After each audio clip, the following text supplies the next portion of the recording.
నారాయణం నమస్కృత్య నరం చైవ నరోత్తమం దేవీం సరస్వతీం వ్యాసం తతో జయముదీరయేత్. హరి ఓం. పరమేశ్వర స్వరూపమైన సభకి నమస్కారం.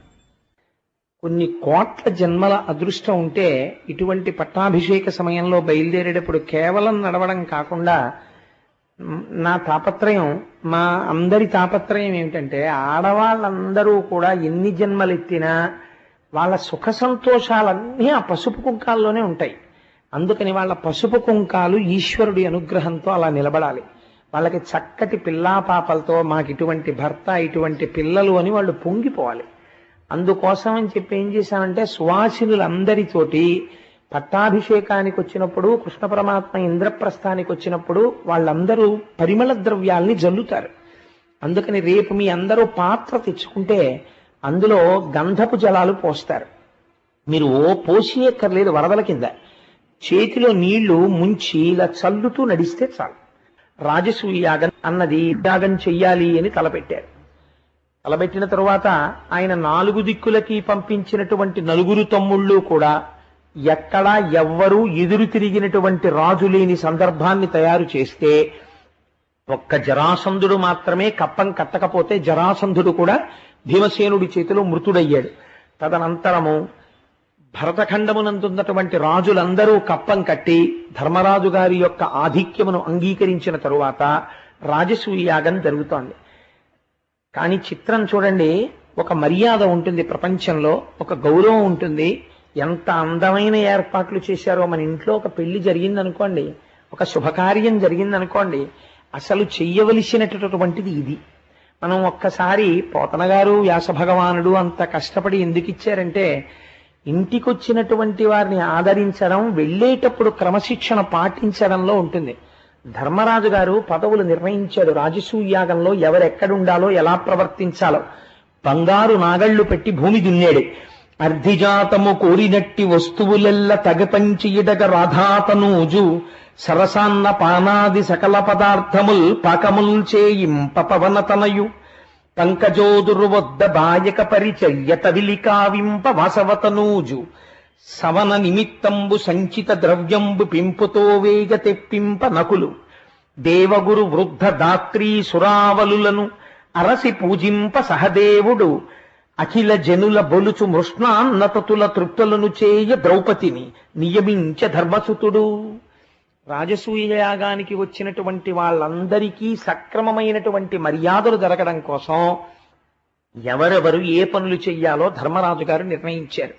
ఎవరు ఏ పని చెయ్యాలో వారే ఆ పని చెయ్యాలి తప్ప, ఒక ఉద్యోగం చేస్తున్నటువంటి ఆఫీసులో పక్క సీటు వాడి సెలవు పెడితే ఆ పక్క సీటు వాడి ఉద్యోగం కూడా వాడు సెలవు నుంచి వచ్చే వరకు నువ్వు చూడు అని ఒక ఆర్డర్ ఇస్తారు. In addition to your normal duties you should also carry out the work of so and so who has gone on leave అని. అలా ఆకాశవాణి కేంద్రంలో వైణిక విద్వాంసుడి సీటుని మృదంగ విద్వాంసుడికి ఇచ్చారనుకోండి, ఆయన వచ్చే వరకు నువ్వే వాయించి వీణకూడా అని అసందర్భంగా ఉంటుంది. ఆఫీసులో ఇచ్చినట్టు ఆకాశవాణి స్టేషన్లో ఇవ్వరు కదా. వైణికుడు అంటే వైణిక విద్వాంసుడే, మృదంగ విద్వాంసుడు అంటే మృదంగ విద్వాంసుడే. ఆయన సెలవు పెట్టాడని మృదంగ విద్వాంసుడు వీణ వాయించడు, వీణ వాయించాయని మృదంగం వాయించడు. ఎవరి పని వాళ్లే చెయ్యాలి. కాబట్టి అటువంటి యాగం జరిగితే అందంగా జరగడానికి ఏ ఏ పనులకు ఎవరు సరిపోతారో వాళ్ళనే పెట్టారు. ఎంత అందంగా ఉంచాడో చూడండి. అర్ధిజాతము కోరినట్టి వస్తువులెల్ల తగిపంచి ఇడగ రాధాతనూజు. ఒకరికి దానం ఇవ్వడం అంటే పరమ సంతోషం కర్ణుడికి. కర్ణుడికి పాండవులకి పడదు.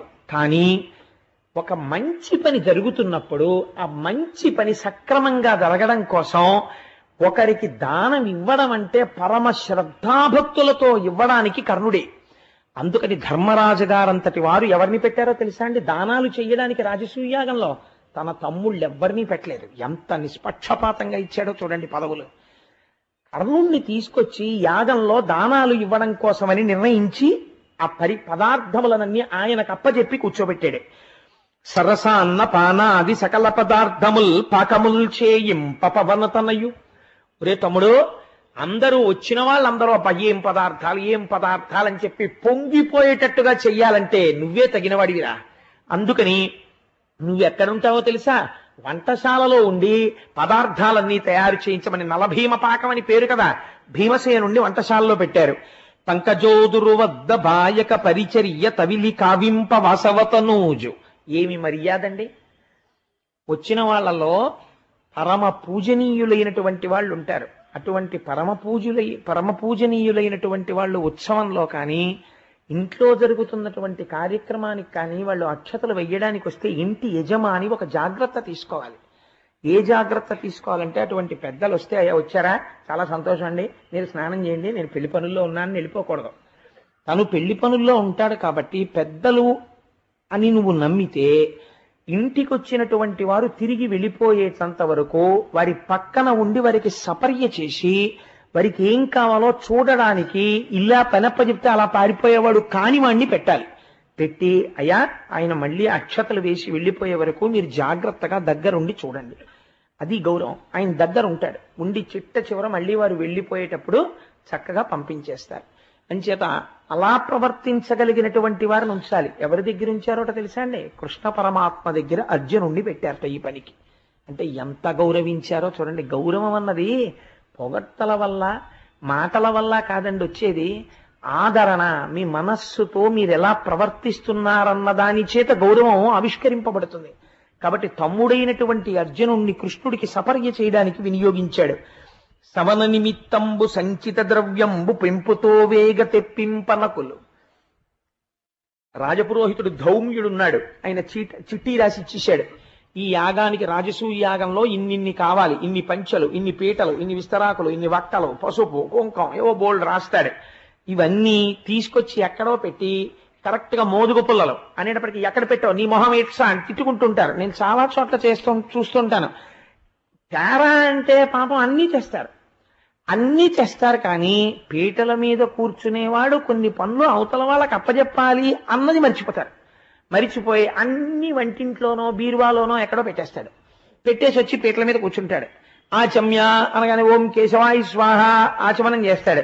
ఏమంటే ఒట్టివేరులేవి అన్నారు అనుకోండి, బీరువా తాళాలు ఎవరికి పడితే వాడికి ఇవ్వడం అనుమానం. అందుకని సభలో ఒకసారి ఇలా చూస్తుంది. అంటే మొత్తం సభకి అమర్యాదది. ఇందులో నాకు నమ్మకస్తుడు ఎవడు అంటే మిగిలిన వాళ్ళందరూ అపనమ్మకం వాళ్లే లెక్క.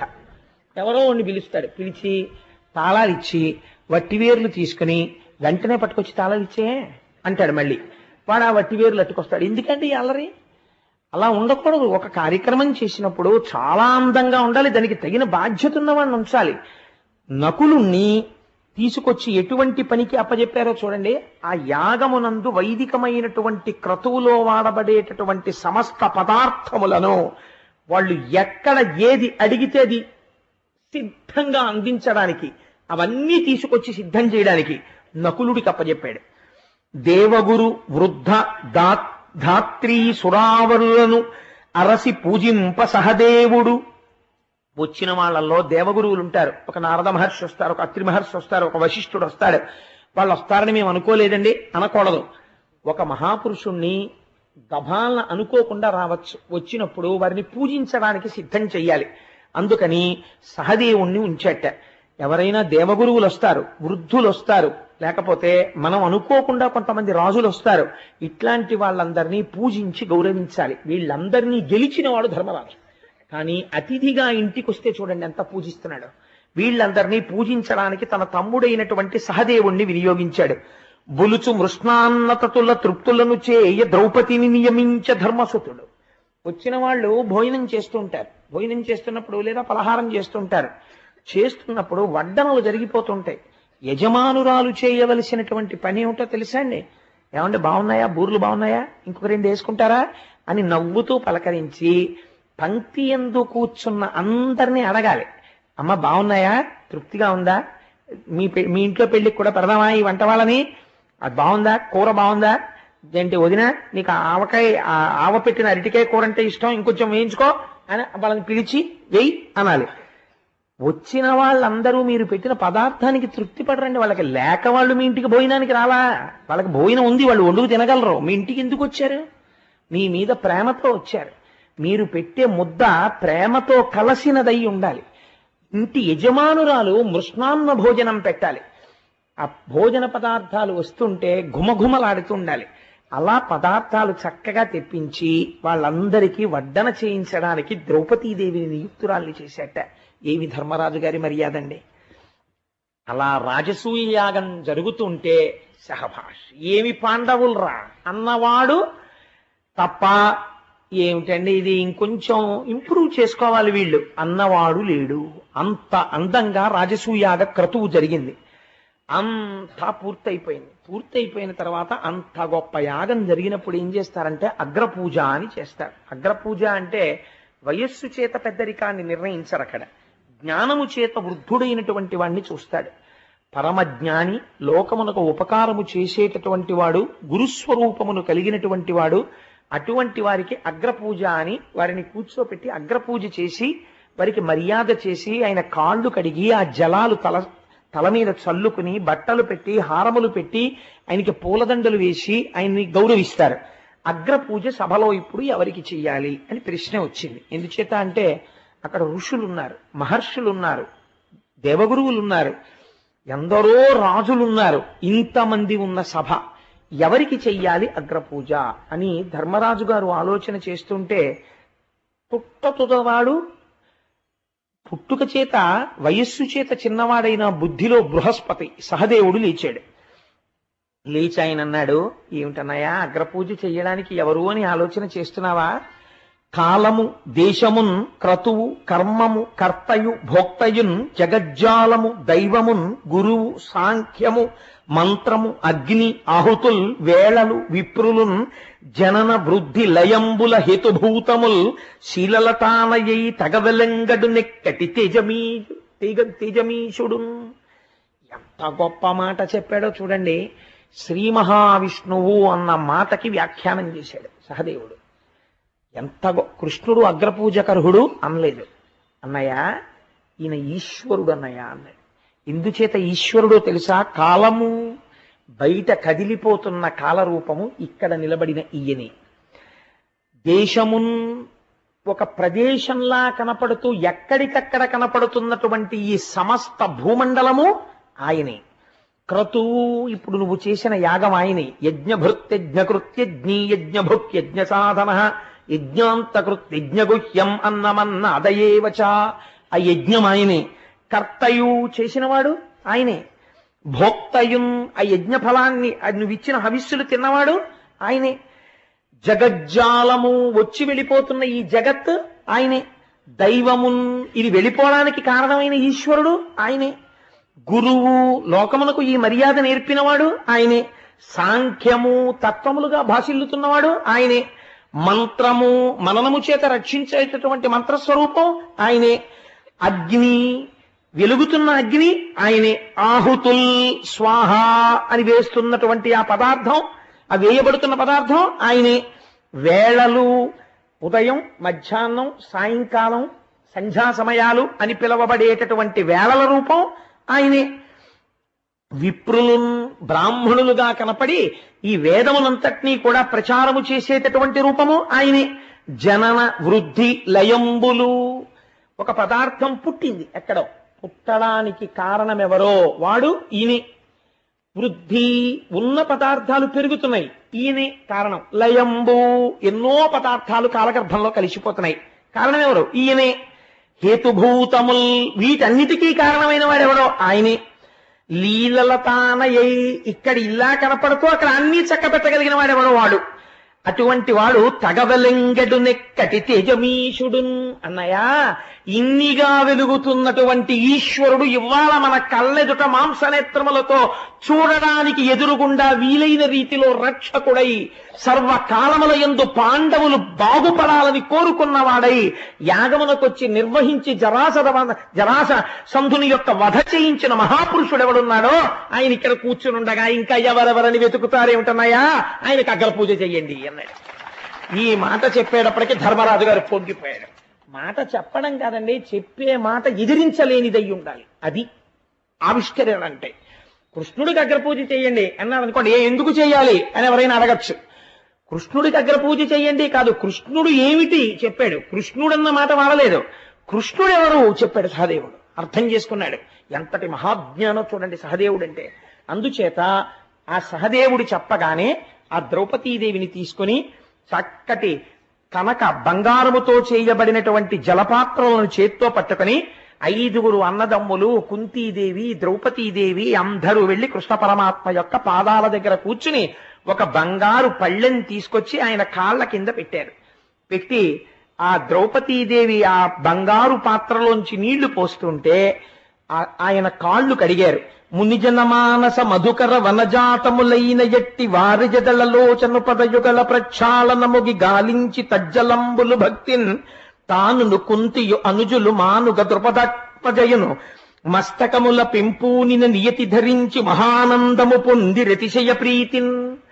ధర్మరాజు గారు కాళ్ళు కడుగుతుంటే 4 అన్నదమ్ములు పుష్పాలు వేస్తూ నమస్కరిస్తూ కూర్చుంటే ద్రౌపదీదేవి నీళ్లు పోస్తే ఆ కృష్ణ పరమాత్మ కాళ్ళు కడిగి పళ్ళెంలోకి వచ్చినటువంటి ఆ పాద ప్రక్షాళన జలాన్ని తీసుకుని ధర్మరాజు గారు తన శిరస్సు మీద చల్లుకుని కుంతీదేవి శిరస్సు మీద, ద్రౌపదీదేవి శిరస్సు మీద, తమ్ముళ్ల శిరస్సుల మీద నీళ్లు చల్లాడు. చల్లి చెంచత్కాంచిన రుచిరోదంచిత వస్త్రముల నూతనార్క ప్రభల్మించిన రత్నంబుల పూజించన్ ధర్మజుండు కృష్ణు జిష్ణు సహిష్ణు. తెల్లటి వస్త్రద్వయాన్ని తీసుకొచ్చి కృష్ణ పరమాత్మకి బహూకరించి ఆయన మెడలో అపర సూర్య భగవానుడా అన్నట్లుగా వెలిగిపోతున్నటువంటి హారములు తెచ్చి ఆయన మెడలో వేసి ఆ కృష్ణ పరమాత్మకి సమర్పించి ఆయనకి తాంబూలమిచ్చి తమ తమ శిరస్సులు ఆయన పాదములకు తగిలేటట్టుగా పరమ వినయంతో 5గురు అన్నదమ్ములు నమస్కరించి చేతులు కట్టుకుని ఆయన పక్కన నిలబడ్డారు అగ్రపూజ చేసి. సభలో ఉన్న వాళ్ళందరూ పొంగిపోయారు. కాలం మూడినవాడు ఒకడు ఉంటాడు, వాడికి ఈశ్వర ధిక్కారం ప్రారంభం అవుతుంది. కాబట్టి శిశుపాలుడు లేచన్నాడు, గురుదేవ శూన్యుండు కులగోత్రరహితుండు తల్లిదండ్రులెవ్వరో తడవగాన ముప్పుల పొరలెడు ఆది మధ్యావసానంబులందరయ మానంబులేదు బహిరూపి అయి పెక్కు భంగుల వర్తించు వావివర్తనములు వరుసలేవు పరికింప విగత సంబంధుండు తలపోయ మానిమిత్తమున మానిసయ్యే బరగ మున్ను యయాతి శపమున చేసి వాసికెక్కెదు ఈ అదవ వంశమెల్ల బ్రహ్మ తేజంబునెల్ల కోల్పడిన ఇతడు బ్రహ్మ ఋషి సేవ్యుడగొని గోపాలకుండు. ఆయన లేచి అన్నాడు, ఈయన పుట్టినటువంటిది గోపాలుల యొక్క కుటుంబంలో. అసలు ఇంకా మాట్లాడితే అసలు ఈయన ఎక్కడ పుట్టాడో ఆవిడకి తెలియదు. కొంతమంది అంటారు దేవకీ వసుదేవులకు పుట్టారంటాడు, చాలా మంది అంటారు అసలు కళ్ళు తెరిచేటప్పటికి యశోదానందుల దగ్గర ఉన్నాడంటారు. ఎక్కడ పుట్టాడో ఆవిడకి తెలియదు. ఈయన కులం తెలియదు, గోత్రం తెలియదు, వావి లేదు, వరస లేదు. ఎంతమంది గోపకాంతలతో రమించాడో, ఎంతమందితో తిరిగాడో ఇది నడువడి అని చెప్పడం కుదరదు. కానీ ఇందులోనే ఆంతరముగా స్తోత్రం కూడా చేశాడు. ఇది నడువడి అని చెప్పడం కుదరదు, అలా ప్రవర్తిస్తూ ఉంటారు. అటువంటి వాడు, వావి వరసలు లేనివాడు, మానమర్యాదలు ఎరుగనివాడు, ఇటువంటి వాడికి అగ్రపూజ. సభలో వీడికన్నా తగినవారు లేరా? కృష్ణుడికి అగ్రపూజ ఏమిటి? ఇటువంటి కృష్ణుడు అగ్రపూజ అందుకున్నందుకు గాను ఇప్పుడే కృష్ణుడిని శిక్షిస్తాను అని తన గదాదండం తీసుకుని కృష్ణుడి మీదకి వెడుతున్నాడు. వెడుతుంటే కృష్ణ పరమాత్మ చూసి ఒక చిరునవ్వు నవ్వి వెంటనే సుదర్శన చక్రాన్ని స్మరించి ఆ చక్రాన్ని శిశుపాలుడి మీదకి ప్రయోగించారు. 100 తప్పులు పూర్తయిపోయాయి. మేనత్తకి మాటిచ్చారు 100 తప్పుల వరకు కాపాడతాను అని. ఆ అధిక్షేపణతో 100 తప్పులు పూర్తయ్యాయి. సుదర్శన చక్రాన్ని ప్రయోగించగానే అది శిశుపాలుడి యొక్క కుత్తుక కత్తిరించి కింద పడిపోయింది. ఆ తల కింద పడిపోగానే సభలో హాహాకారాలు మిన్నుముట్టాయి. అందరూ కూడా శ్రీకృష్ణ పరమాత్మ జోలికెళ్ళి దుర్మార్గుడు మరణించాడు అన్నారు. తదనంతరము అవబృధ స్నానము అని చేస్తారు. యాగం అంతా పూర్తయిపోయిన తర్వాత యాగకర్తలందరూ వెళ్లి స్నానం చేస్తారు. అలా చక్కగా నదీ జలాలలో అవబృధ స్నానం చేసి తిరిగి వచ్చి పరమ సంతోషంగా ధర్మరాజు గారు రాజ్యం ఏలుతున్నాడు. కృష్ణ పరమాత్మ తిరిగి ద్వారకా నగరాన్ని చేరుకుంటున్నారు. ఈలోగా సాళ్వుడనబడేటటువంటి ఒక రాజు, నేను కొద్దిగా సంక్షిప్తం చేస్తున్నాను ఇవాళ. సాళ్వుడనబడేటటువంటి రాజు కృష్ణ పరమాత్మ మీద పెంచుకున్న ఆగ్రహం చేత పరమశివుడి గురించి ఘోరమైన తపస్సు చేశాడు. ఎంత ఘోరమైన తపస్సు అంటే రోజుకి గుప్పెడు మట్టి మాత్రమే తినేవాడు. తిని తపస్సు చేసి పరమశివుడు ప్రత్యక్షమైతే కడుపులో కార్పణ్యం పెంచుకున్నవాడు ఎంత తపస్సు చేస్తే ఉపయోగం ఏమిటండి? తన ఇచ్చ వచ్చినట్టుగా తిరిగేటటువంటి విమానం కావాలని అడిగాడు. అడిగితే పరమశివుడు అలాగే తీసుకుపోని మయుణ్ణి పిలిచి ఒక విమానాన్ని నిర్మించి ఇచ్చాడు. దానికి సౌభకము అని పేరు. ఆ విమానం ఎక్కి ద్వారకానగరం మీదకొచ్చి ద్వారకానగరంలో ఉండేటటువంటి అంతఃపురము యొక్క కుడ్యములను గోపురములను తన గదాదండంతో తొలగతోస్తూ నానా అల్లరి ప్రారంభం చేశాడు. వెంటనే అక్కడ ఉండేటటువంటి ప్రద్యుమ్నుడు, సాంబుడు మొదలైనటువంటి వారు యుద్ధాన్ని ప్రారంభం చేశారు. గొప్ప యుద్ధం జరుగుతోంది. ఈలోగా కృష్ణ పరమాత్మ చేరుకున్నారు. దుర్నిమిత్తములు కనబడ్డాయి. రావణాసురుడు మాయాసీతని సృష్టించినట్టు ఈ సాళ్వుడు కూడా మాయావసుదేవుణ్ణి సృష్టించి కృష్ణ పరమాత్మ యొక్క కళ్ళ ఎదుటే ఆ వసుదేవుణ్ణి సంహరించాడు. ఆయన మాయావసుదేవుడు తన మాయతో సృష్టించాడు. కృష్ణ పరమాత్మ అంతటి వారు తండ్రి మరణిస్తే ఎలా ఖిన్నుడవుతారో అలాగే ఖిన్నుడయ్యారు. మిగిలిన వాళ్ళు చెప్పారు ఇది జరిగేది కాదు, వసుదేవుడు లోపలే ఉన్నాడని.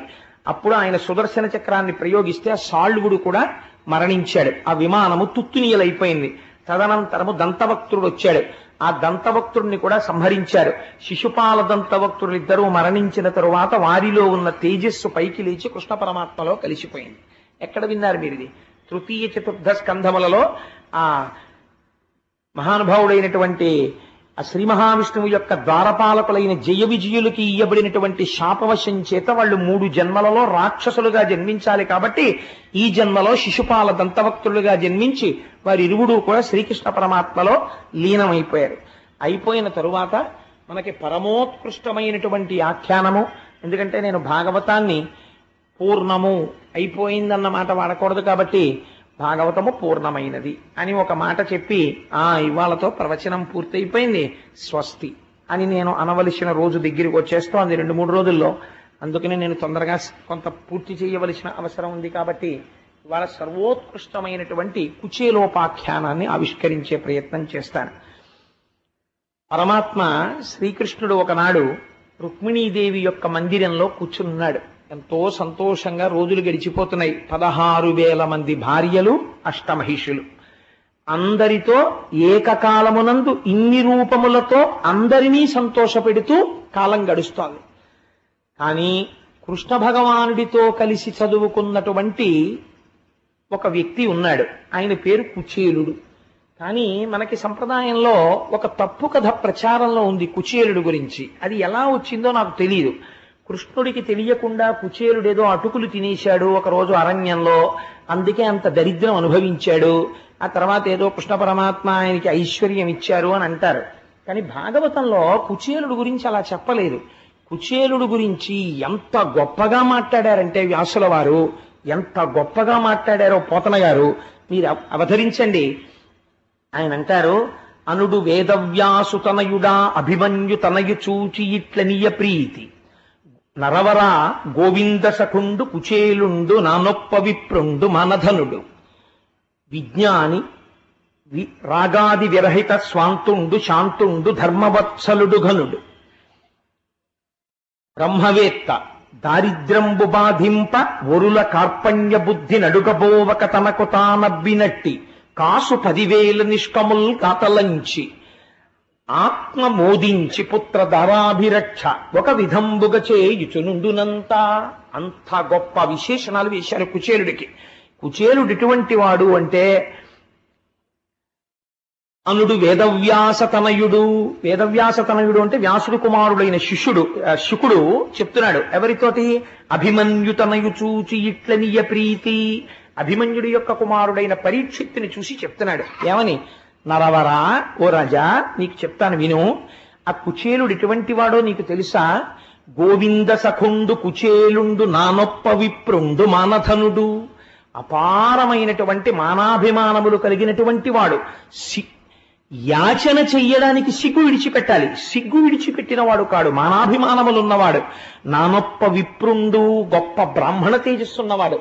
నానొప్ప విప్రుండు మానధనుడు విజ్ఞాని నీరాగ విరహిత స్వాంతుండు శాంతుండు ధర్మవత్సలుడు ఘనుడు.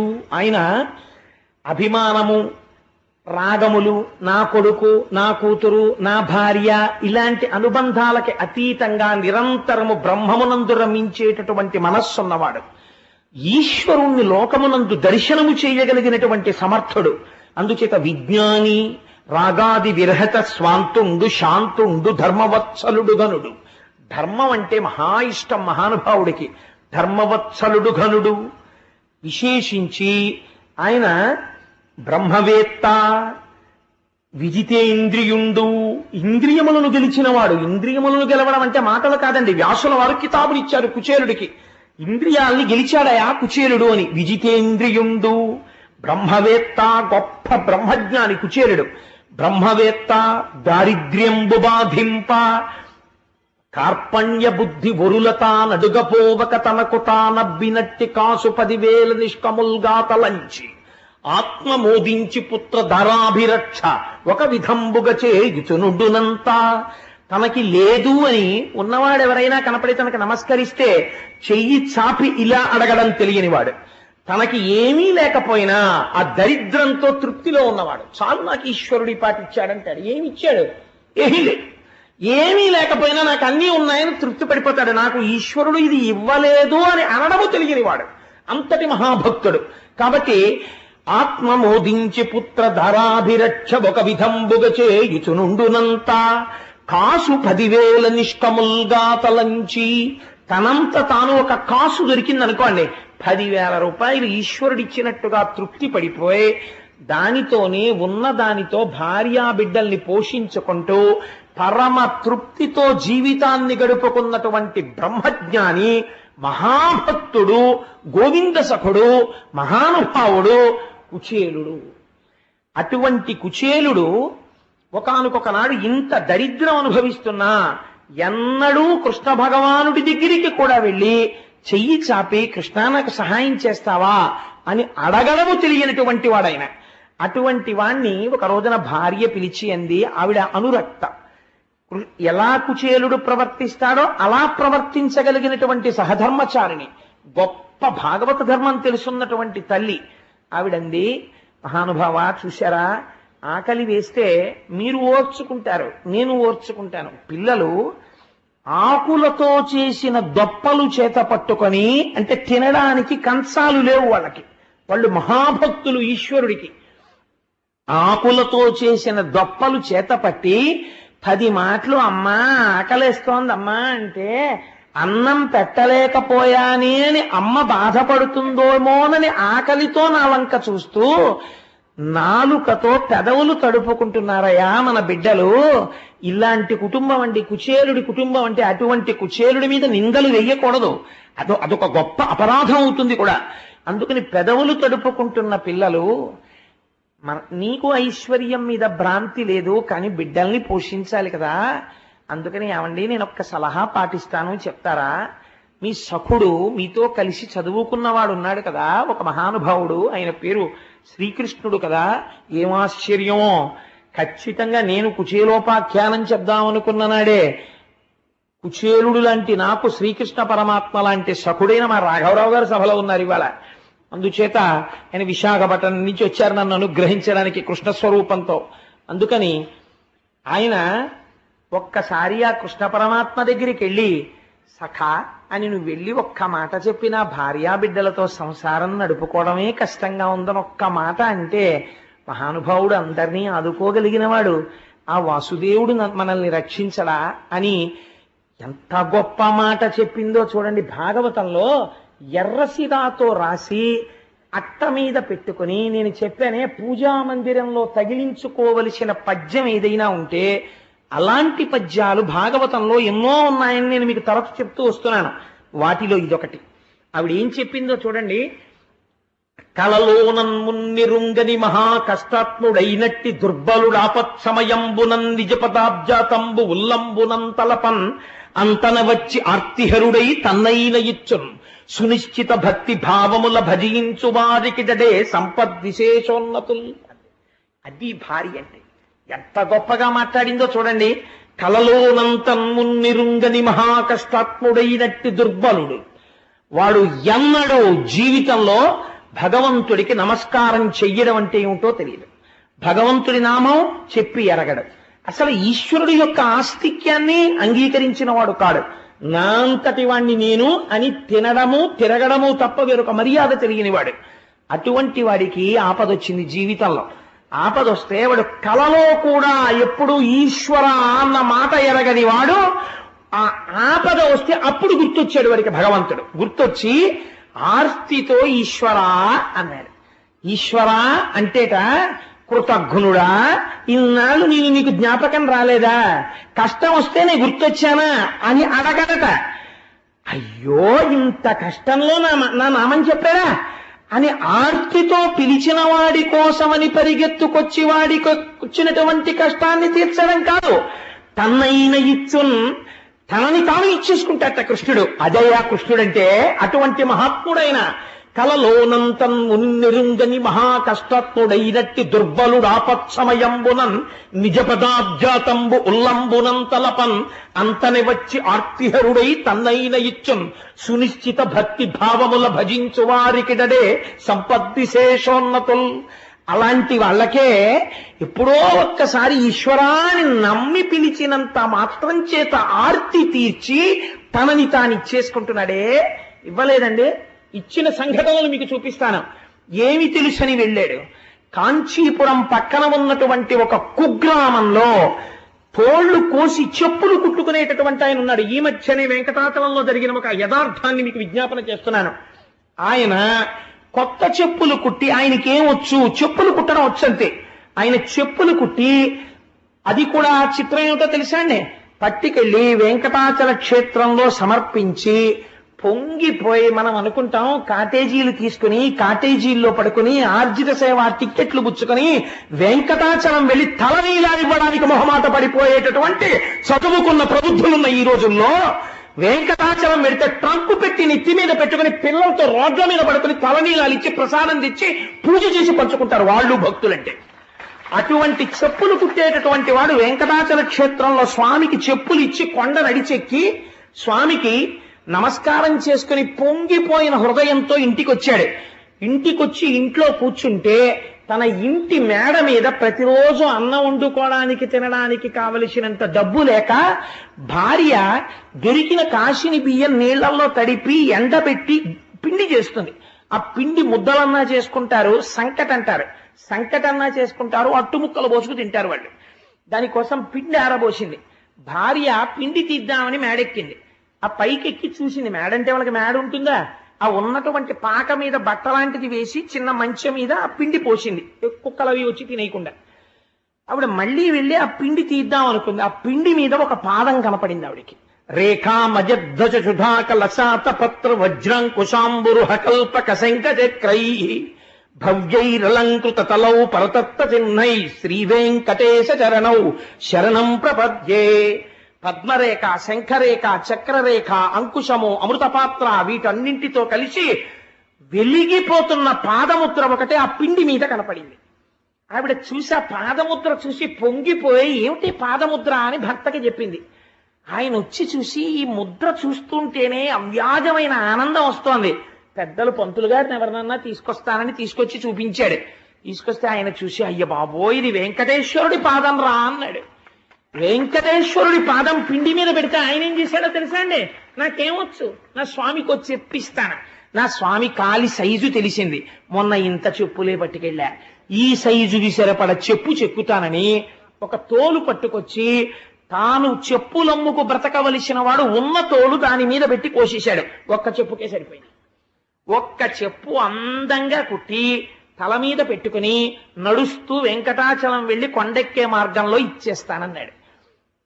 అదే సమయంలో శ్రీకాళహస్తి దగ్గర వేరొక చెప్పులు కుట్టేవారింట్లో కూడా ఇదే పాదం పడింది. అక్కడ ఎడం పాదం పడింది, ఇక్కడ కుడి పాదం పడింది.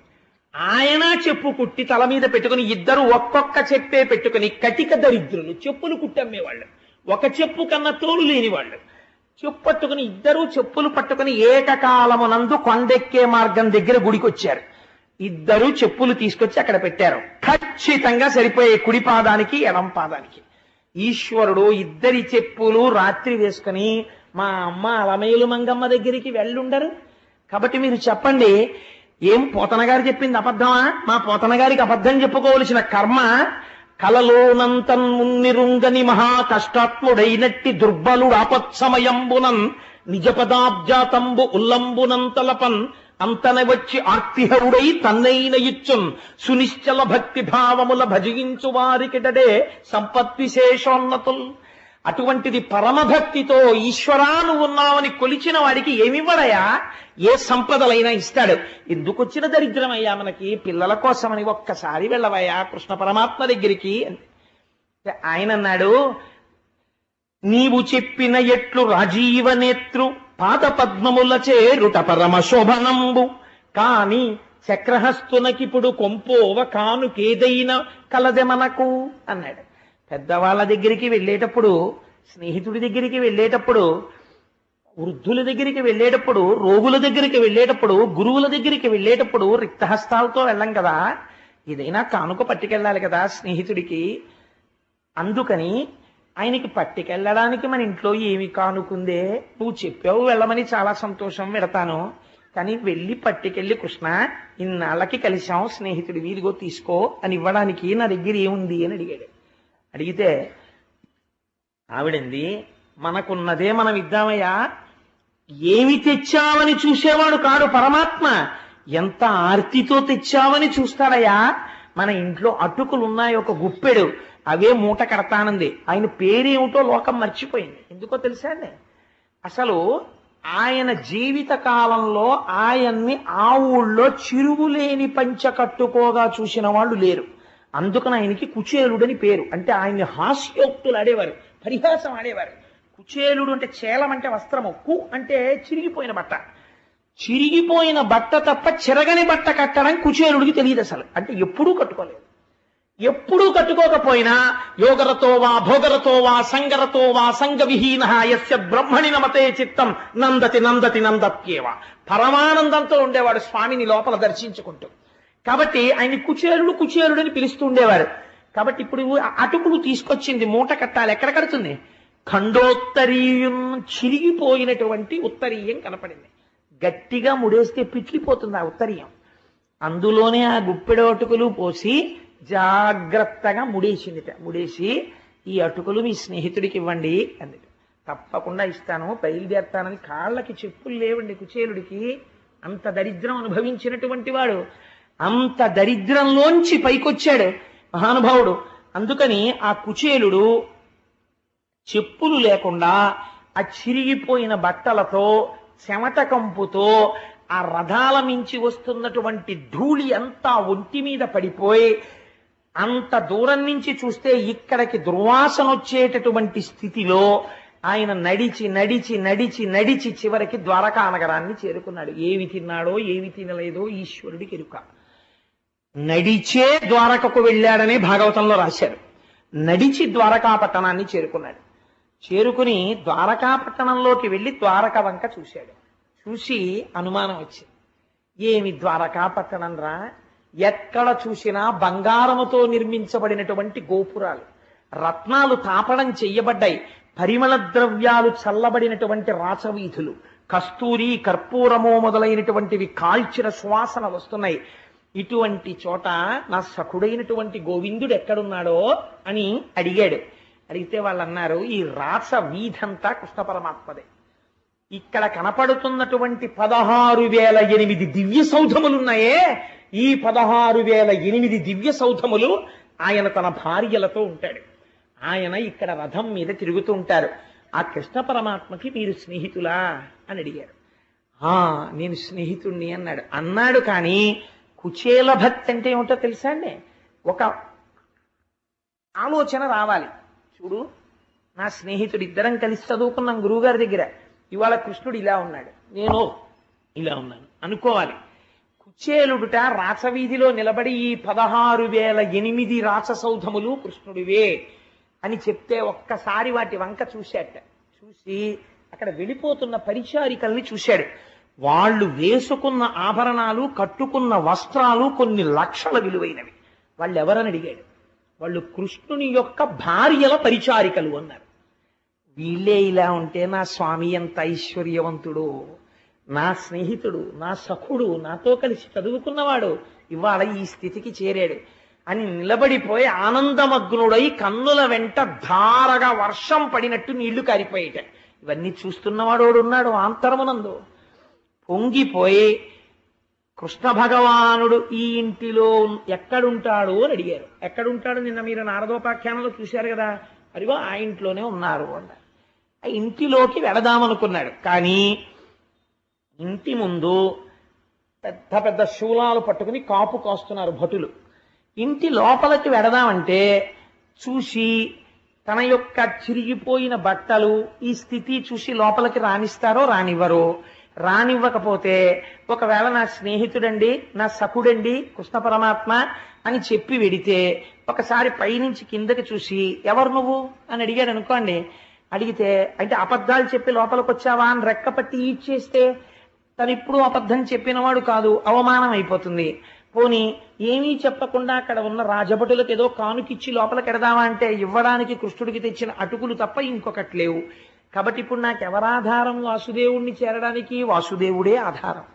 ఆ పరమాత్మ నన్ను చూసి అలా మిన్నకుండేటటువంటి వాడు, అలా అమర్యాదగా ప్రవర్తించేవాడా నా తండ్రి? అలా ఉండడు. నా సఖుడు మర్యాద తెలుసున్నవాడు, ఆయనే నన్ను గుర్తుపడతాడు. ఆయన నన్ను గుర్తుపట్టడమే నా ప్రవర్తనకి, నా మంచితనానికి నిదర్శనమవుతుంది. నేను ఎవ్వరినీ అడగను అని ఆ సౌధము దగ్గరికి వెళ్ళి ఒక్కసారి ఆ తెర తీసి ఆ భటుల దగ్గరికి నిలిపించున్నాడు. ఎవరు కావాలండి అని అడిగారు. అడిగితే నేను కృష్ణ పరమాత్మ స్నేహితుణ్ణి. వాళ్ళు ఒక్కసారి యగాదిగా చూశారు. ఈయన్ని చూస్తే పాపం ఆయన చాలా దయనీయమైన స్థితిలో కనపడ్డాడు. కానీ ద్వారకానగరంలో ఉన్న కృష్ణ పరమాత్మ ఎటువంటి వాడో అక్కడ ఉన్న వాళ్ళకి తెలుసు. కాబట్టి వెంటనే ఆయన బ్రాహ్మణుడు కుచేలుడు వచ్చాడు. ఆయన ఎలా ఉంటే మనకెందుకు, కృష్ణుడి సఖుండని చెప్తున్నాడు, మనం వారి దగ్గరికి తీసుకెళ్ళాలి అని అక్కడ ఉన్నటువంటి ద్వారపాలకులు వెళ్ళి కృష్ణ పరమాత్మతో చెప్పారు. అయ్యా మీ కొరకని ఎవరో చాలా పేద బ్రాహ్మణుడు మీ స్నేహితుట్ట వచ్చారు, అక్కడ నిలబడ్డారు ద్వారం దగ్గర అన్నారు. అప్పటికి కృష్ణ పరమాత్మ చేస్తున్న పని ఏమిటో తెలుసా అండి? ఆ గదిలోకి ఎవరూ ప్రవేశించారు. ఎంతో ముఖ్యులైన వాళ్ళు వస్తేనే అక్కడికి సమాచారం పెడుతుంది. ఆయన తన శయన మందిరమునందున్నాడు. అది కూడా రుక్మిణీదేవి యొక్క మందిరంలో ఉన్నాడు. అప్పుడు పట్టుపాన్పున తల కింద చేయి పెట్టుకుని ఎంతో సంతోషంగా రుక్మిణీదేవితో ఏదో పరిహాసాలు ఆడుతున్నాడు. అమ్మవారు ఎంతో సంతోషంగా ఆయన కాళ్ళు ఒత్తుతోంది. లక్ష్మీ మహీతద నిరూప నిజానుభావ నీలాది దివ్య మహిషీకర పల్లవానాం ఆరుణ్య సంక్రమణత కిల సాంద్ర రాగౌ శ్రీ వెంకటేశ చరణౌ శరణం ప్రపద్యే అన్నట్టుగా అమ్మవారి ఎర్రటి చేతులతో ఒత్తుతుంటే నల్లటి మబ్బులాంటి కృష్ణ పరమాత్మ యొక్క కాళ్ల మీద ఎర్రటి కాంతులు పడుతుంటే ముత్యాల్లాంటి పళ్ళు కనపడేటట్టుగా కాంతులీనుతున్న నవ్వులతో రుక్మిణీదేవితో హాస్యోక్తులు ఆడుతున్నాడు. వచ్చినటువంటి భటుడు అయ్యా ఒక్కసారి మీతో మాట్లాడాలన్నాడు. తెర తీసి ఏమిటి అని ఇలా తెర తీసి చూశాడు. చూసేటప్పటికి భటుడితో మాట్లాడదామని తెర తీశాడు. దూరంగా అక్కడ నిలబడి రాజద్వారం దగ్గర కుచేలుడు అలా నిలబడి ఉన్నాడు. చూశాక అంత దూరంలో చూడగానే కనిడాయంచనునంత కృష్ణుడు దళ కంజక్షుడ పేద విప్రుని కృషీభూతాంగు జీర్ణాంబరున్ అశ్రాంత దరిద్ర పీడితు కృషీభూతాంగు జీర్ణాంబరున్ ఘన తృష్ణాచుర చిత్తు హాస్య నిలయున్ ఖండోత్తరీయున్ కన్కుచేలునికని అల్లంతనే సంభ్రమ విలోలుండై దిగెంతల్పమున్. నాకు నిజంగా కృష్ణ పరమాత్మ వచ్చిన సన్నివేశం ఇక్కడ కనపడుతుంటే నాకు ఆ పద్యమే తడబడిపోతుంది. నిజంగా ఆయన మాననీయత చూడండి. కనిడాయంచనునంత కృష్ణుడు దళత్కంజక్షుడ పేద విప్రుని. దళత్కంజాక్షుడు ఆ చూపులలో ఉన్న అందాన్ని ఆ కళ్ళలో చూపిస్తున్నారు. తామర రేకులు ఎలా ఉంటాయో అటువంటి కన్నులతో ఉన్నాడు. భార్యతో పరిహాసం ఆడుతున్నాడు. తెర తీసి భటుడిని చూసి ఇంకా భటుడితో మాట్లాడలేదు, ఇలా చూశాడు. కుచేలుడు కనపడ్డాడు అంత దూరంలో. ఎటువంటి కుచేలుడు అంటే మహాదరిద్రుడు, అపారమైనటువంటి దరిద్రంతో ఉన్నాడు. అశ్రాంత దరిద్ర పీడితూ, ఒక క్షణం కూడా విడిచిపెట్టకుండా దరిద్రదేవత చేత పీడింపబడుతున్నవాడు.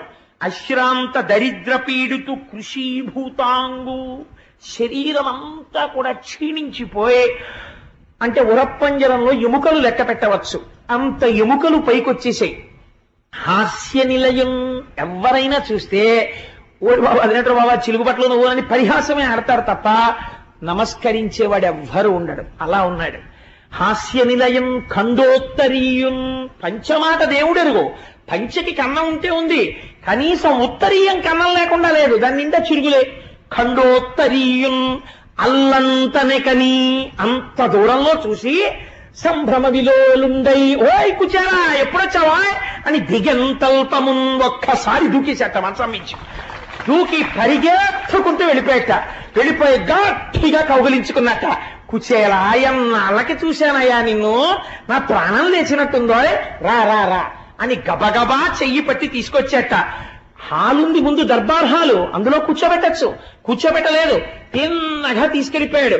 రుక్మిణీదేవి తాను తప్ప అన్యులు ఆ పాన్పుని ముట్టరు. అటువంటి హంసతూలికా తల్పం ఆ తల్పం మీద కూర్చోబెట్టి అట్లు కూర్చుండబెట్టి నెయ్యమున కనక కలిస సలిలమున కాళ్ళు కడిగి, ఓయ్ రుక్మిణి, ఎవరొచ్చారో తెలుసా? నా అనుంగు మిత్రుడు కుచేరుడు వచ్చాడు, రా పట్రా బంగారు చెంబుతో నీళ్లు పట్రా, మన అదృష్టం, ఇవాళ నా స్నేహితుడు వచ్చాడన్నాడు. అయ్య బాబో, ఇదేమిటి అల్లరని ఆవిడ గబగబా బంగారు చెంబుతో నీళ్లు పట్టుకొచ్చింది. తీసుకురండి తొందరగా పళ్ళెం అన్నాడు. ఆయన కాళ్ళ కింద పళ్ళెం పెట్టి రుక్మిణీదేవి నీళ్లు పోస్తోంది. ఎవరు? అనఘ ఆదిలక్ష్మి అయిన రుక్మిణితోడ క్రీడ సల్పుచున్న కృష్ణ చూచి, ఏ తల్లి యొక్క కని చివర చూపు సోకితే ఐశ్వర్యం వస్తుందని లోకం కొలుస్తుందో అటువంటి లక్ష్మీదేవి నీళ్లు పోస్తోంది. సమస్త బ్రహ్మాండములకు ఆధారభూతుడైన కృష్ణ పరమాత్మ కాళ్ళు కడుగుతున్నాడు. కూర్చోబెట్టి అట్లు కూర్చుండబెట్టి నెయ్యమున కనక కలిస సలిలమున కాళ్ళు కడిగి తజ్జలంబు మస్తకమున తాల్చి, శిరస్సు ఉంచి ఆ నీళ్లు తన కిరీటం మీద తల మీద చల్లుకున్నాడు.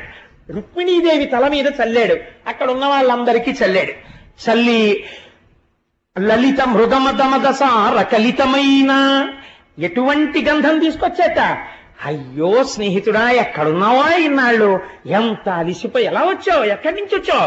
అంత దూరం నుంచి వచ్చాను నిన్ను చూడ్డానికి. ఇంత దూరం వచ్చావా?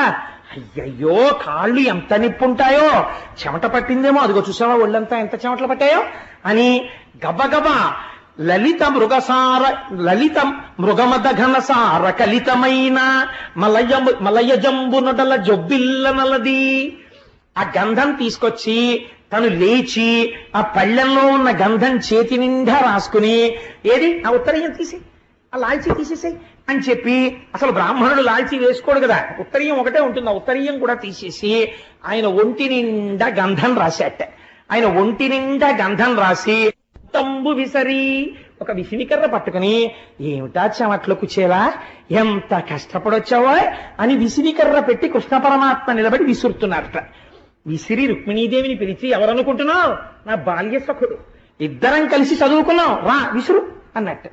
ఆవిడ లక్ష్మి, శ్రీ మహాలక్ష్మి. కృష్ణ పరమాత్మ చేసిన హడావిడికి తెల్లబోయి తామర పువ్వులతో చేసిన విసినికర్ర పట్టుకుని కుచేలుడికి విసురుతోంది లక్ష్మీదేవి. విసురుతుంటే ఆ గాలి ఒంటికి తగిలి ఆయన సేద తీరేట్టే. దీపాలు తీసుకురండి, నా మిత్రుడు వచ్చాడు, ఎంత కష్టపడొచ్చాడో, ఎంతమంది దృష్టి దోషం పడిందో, కృష్ణ సఖుణ్ణి అని చెప్పుకుని వస్తుంటే, కృష్ణుడి స్నేహితుడా, ఇద్దరు కలిసి చదువుకున్నారా అని ఎంతమంది దృష్టి దోషం పడిందో, దృష్టి తీసేయద్దు అని బంధు రామోదకలిత ధూపంబులొసగి మించుమడి దీపములని వాళించి మరియు, నువ్వు వస్తున్నప్పుడు నడిచొచ్చావో, ఎటువంటి దుమ్ము పీల్చావో, రథాలు వెళ్ళిపోతుంటే, నాకు తెలియదు కుచేలా, లేకపోతే రథం పంపిద్దును కదా, నడిచొచ్చావా అని మంచి ధూపాన్ని ఆయనకి చూపించాట. మణులతో చేయబడినటువంటి దీపములతో ఆయనకి నీరాజనమిచ్చి ఎంతో సంతోషంగా దగ్గర కూర్చుని, ఆ కూర్చోవడంలో కూడా పరమ ఆప్యాయంగా ఆయన చెయ్యి తీసి తన చేతిలో పెట్టుకుని, ఆ చేతి మీద రెండు చేతులు, ఒక చేతిలో ఆయన చెయ్యి పెట్టుకుని మీద చెయ్యి వేసి పరమ సంతోషంతో ఆ స్నేహితుడి వంక చూసి, బాగున్నావా కుచేలా, అందరూ సంతోషమా, ఎన్నాళ్ళయిందో మనం కలిసి అని ఇలా ప్రవర్తిస్తుంటే, ఆయన అలా ప్రవర్తించడం ఇతపూర్వం ఎవరూ చూడలేదు. అందుకని అక్కడ ఉన్న వాళ్ళందరూ అనుకుంటున్నారట, గుంపులుగా నిలబడి, ఎట్టి తపంబు చేసెనకో ఈ ధరణీ దివిజేశ్వరుండు పుల్పామున యోగి విస్ఫుట దుపాస్యకుడై తనరారు జగత్స్వామి నిజతల్పమునన్ వసించియున్నవాడు ఈ మహనీయమూర్తికెనయే మునిపుంగవులెంతవారలు. ఏం ఆశ్చర్యం! ఇత పూర్వం మనం నారదుడు వచ్చినప్పుడు చూసాం, వశిష్ఠుడు వచ్చినప్పుడు చూసాం, దేవతలు వచ్చినప్పుడు చూసాం. వచ్చారా కూర్చోమ్మననేవాడు, హాల్లోకి తాను వచ్చేవాడు, కూర్చోపెట్టి మాట్లాడేవాడు. అంతేకాని ఇంత పొంగిపోవడం, ఇంత సంతోషపడిపోవడం ఎప్పుడూ చూడలేదు. ఏం ఆశ్చర్యం! చూస్తే దరిద్రుల్లా ఉన్నాడా? ఎట్టి తపంబు చేసెనుకో, ఏమి తపస్సు చేశాడో ఈ ధరణి దివిజేశ్వరుండు ఈ బ్రాహ్మణుడు. యోగి విస్ఫుటదుపాస్యకుడై తనరారు జగత్స్వామి. మహాయోగులైనటువంటి వారు హిమాలయాల్లో కూర్చుని తపస్సు చేస్తే తప్ప దొరకనటువంటి పరమాత్మ ఇవాల్టి రోజున నిజతల్పమునన్వసించియున్నవాడు. దాని మీద రుక్మిణీకృష్ణులు తప్ప అన్యులు కూర్చోవడం మనం ఇప్పటిదాకా చూడలేదు. దాని మీద కూర్చోవడమా, రుక్మిణీదేవి నీళ్లు పోయడమా, కృష్ణుడు కాళ్ళు కడగడమా, ఆ నీళ్లు రుక్మిణీదేవికి చల్లడమా, రుక్మిణీదేవిని తామర పువ్వుల విసినికర్రతో విసరమనడమా? కృష్ణ పరమాత్మ ఇంత పొంగిపోయి ఆయన చేతులు తన చేతులతో పట్టుకుని పరవశించిపోతూ రా భోజనం చేద్దాం అని తీసుకెళ్లి ఆయనతో కలిసి భోజనం చేయడమా, ఆయనతో పలహారం చేయడమా, పరవశించిపోవడమా, ఇంకొంచెం వేయి ఇంకొంచెం వేయి అండమా? ఎవరయ్యా అసలినా ఈ మహనీయమూర్తికనయే మునిపుంగవులెంత వారలు? ఇలాంటి వాడితో సమానమైన మునిపుంగవులై ఆయనతో సమానంగా గౌరవింపబడిన వాడిని ఇప్పటి వరకు మనం చూడలేదు కృష్ణ మందిరంలో. ఎవరి ఆప్తుడు కృష్ణుడి దగ్గర ఇంత మర్యాదకి ఇంత ప్రేమకి నోచుకున్న మహాత్ముడు అని వాళ్ళు ఆశ్చర్యపోతున్నారట. ఎంత ప్రేమో చూడండి. దగ్గర కూర్చున్నాడు. బ్రహ్మణోత్తమ వేదపాతల లబ్ధ దక్షత గల వంశము వలన జన్మించిన చారు వంశమునందు జన్మించిన సుశీల భవద్భార్య అనువర్తియగునే. ఓ బ్రాహ్మణోత్తమ, వేద పాఠన దక్షత గల చారు వంశము వలన జన్మించిన సుశీల నీదు భార్య వర్తనముల భవత్ సదృశయగునే. స్నేహితుణ్ణి ఎటువంటి మాట అడగారో ఆ మాట అడిగాడు. ఏమయ్యా, నేను అప్పుడు విన్నాను, నువ్వు వివాహం చేసుకున్నటువంటి స్త్రీ చాలా కాలం వేదాన్ని నమ్ముకుని వేదపాఠం చెప్పుకున్నటువంటి బ్రాహ్మణుల యొక్క కుటుంబంలో జన్మించిన పిల్ల అని నేను విన్నాను. కాబట్టి అటువంటి కుటుంబంలో పుట్టిన పిల్ల భర్తని అనుసరించి ఉండేటటువంటిదై ఉంటుంది కదా. ఆ సుశీల నిన్ను సర్వకాలముల యందు అనుసరించేదై ఉన్నదా? సుశీల అంటే మంచి శీలము కలిగినటువంటిది. ఎంత గొప్ప పేరండి ఆ సుశీల అన్న పేరు. నిజంగా 3 అక్షరాలు ఆడవాళ్ళు పెట్టుకోదగ్గ పేరది. కాబట్టి ఆ సుశీల, సుశీల అంటే పేరని కాదు, మంచి శీలము కలిగినది నిన్ను అనువర్తించి ఉన్నదా? నాకు జన్మనిచ్చిన మా అమ్మ పేరు సుశీల, అందుకని నిన్ను అనువర్తించి ఉన్నదా అంటే సభాముఖంగా ఒకసారి మా అమ్మని స్మరించడంలో నాకు ఒక తృప్తి, అందుకని స్మరించాను. అందుచేత నిన్ను అనువర్తించి ఉండేదేదా?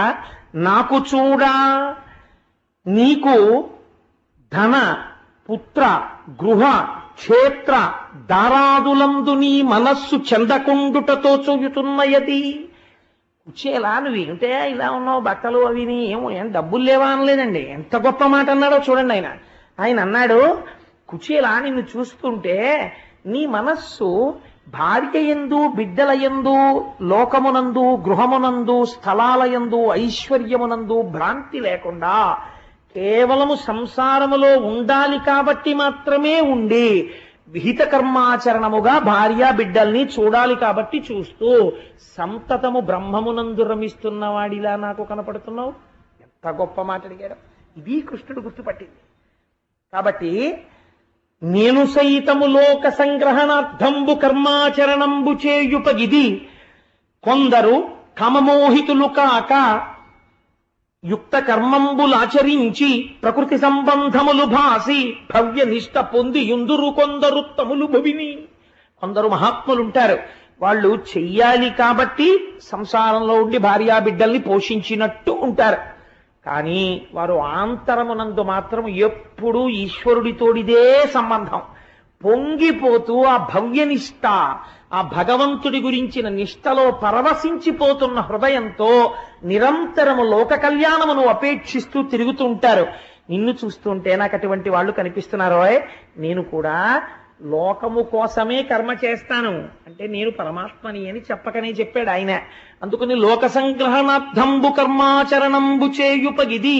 నేను చేసినట్టే నువ్వు కూడా అలా చేస్తున్నట్లుగా నాకు కనపడుతోంది, అవునా అని అడిగి దా కుచేలా భోజనం చేయి అని భోజనం చేసిన తర్వాత ఇద్దరూ వచ్చి మళ్ళీ రుక్మిణీదేవి పడుకునేటటువంటి తల్పం మీద కూర్చుని కాసేపు పడుకుంటే పడుకోవడం ఇష్టం లేని వాళ్ళ కర్పూర తాంబూలం తానే బిగించి తీసుకొచ్చి వేసుకో కుచేలా అని ఓ తాంబూలం ఆయనకిచ్చి ఓ తాంబూలం ఈయన వేసుకుని ఆ రోజున ఎక్కడికి వెళ్ళలేదు, ఇంకా కూర్చుని చెప్పు ఎలా ఉన్నావు ఏమిటి ఏమాయ్ అలా అంటే జ్ఞాపకం వచ్చింది. మన ఇద్దరం చదువుకునే రోజుల్లో ఎంత సంతోషంగా ఉండేదో మనం పిల్లలుగా ఉన్నప్పుడు. నిజంగా ఆ తలుచుకోవడంలో ఉన్న ఆనందం అండి. మన ఇద్దరం ఒక గురుకులంలో తిరిగాం కదా, ఒక గురువు సాందీపని మహర్షి దగ్గర విద్యాభ్యాసం చేశాం కదా.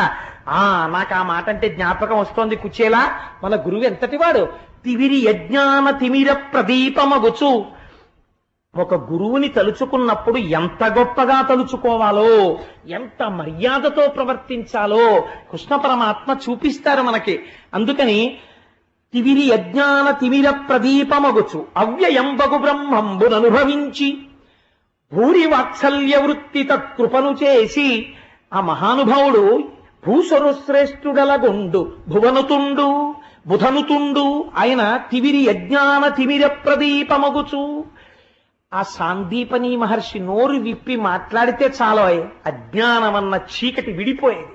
అలా మాట్లాడేవాడు మహానుభావుడు. ఏమి గురువు గారయ్యా మన గురువు గారు. అవ్యయంబగు బ్రహ్మంబుననుభవించి. కోరికలు కోరుకున్నవాడు కాడు మన గురువు.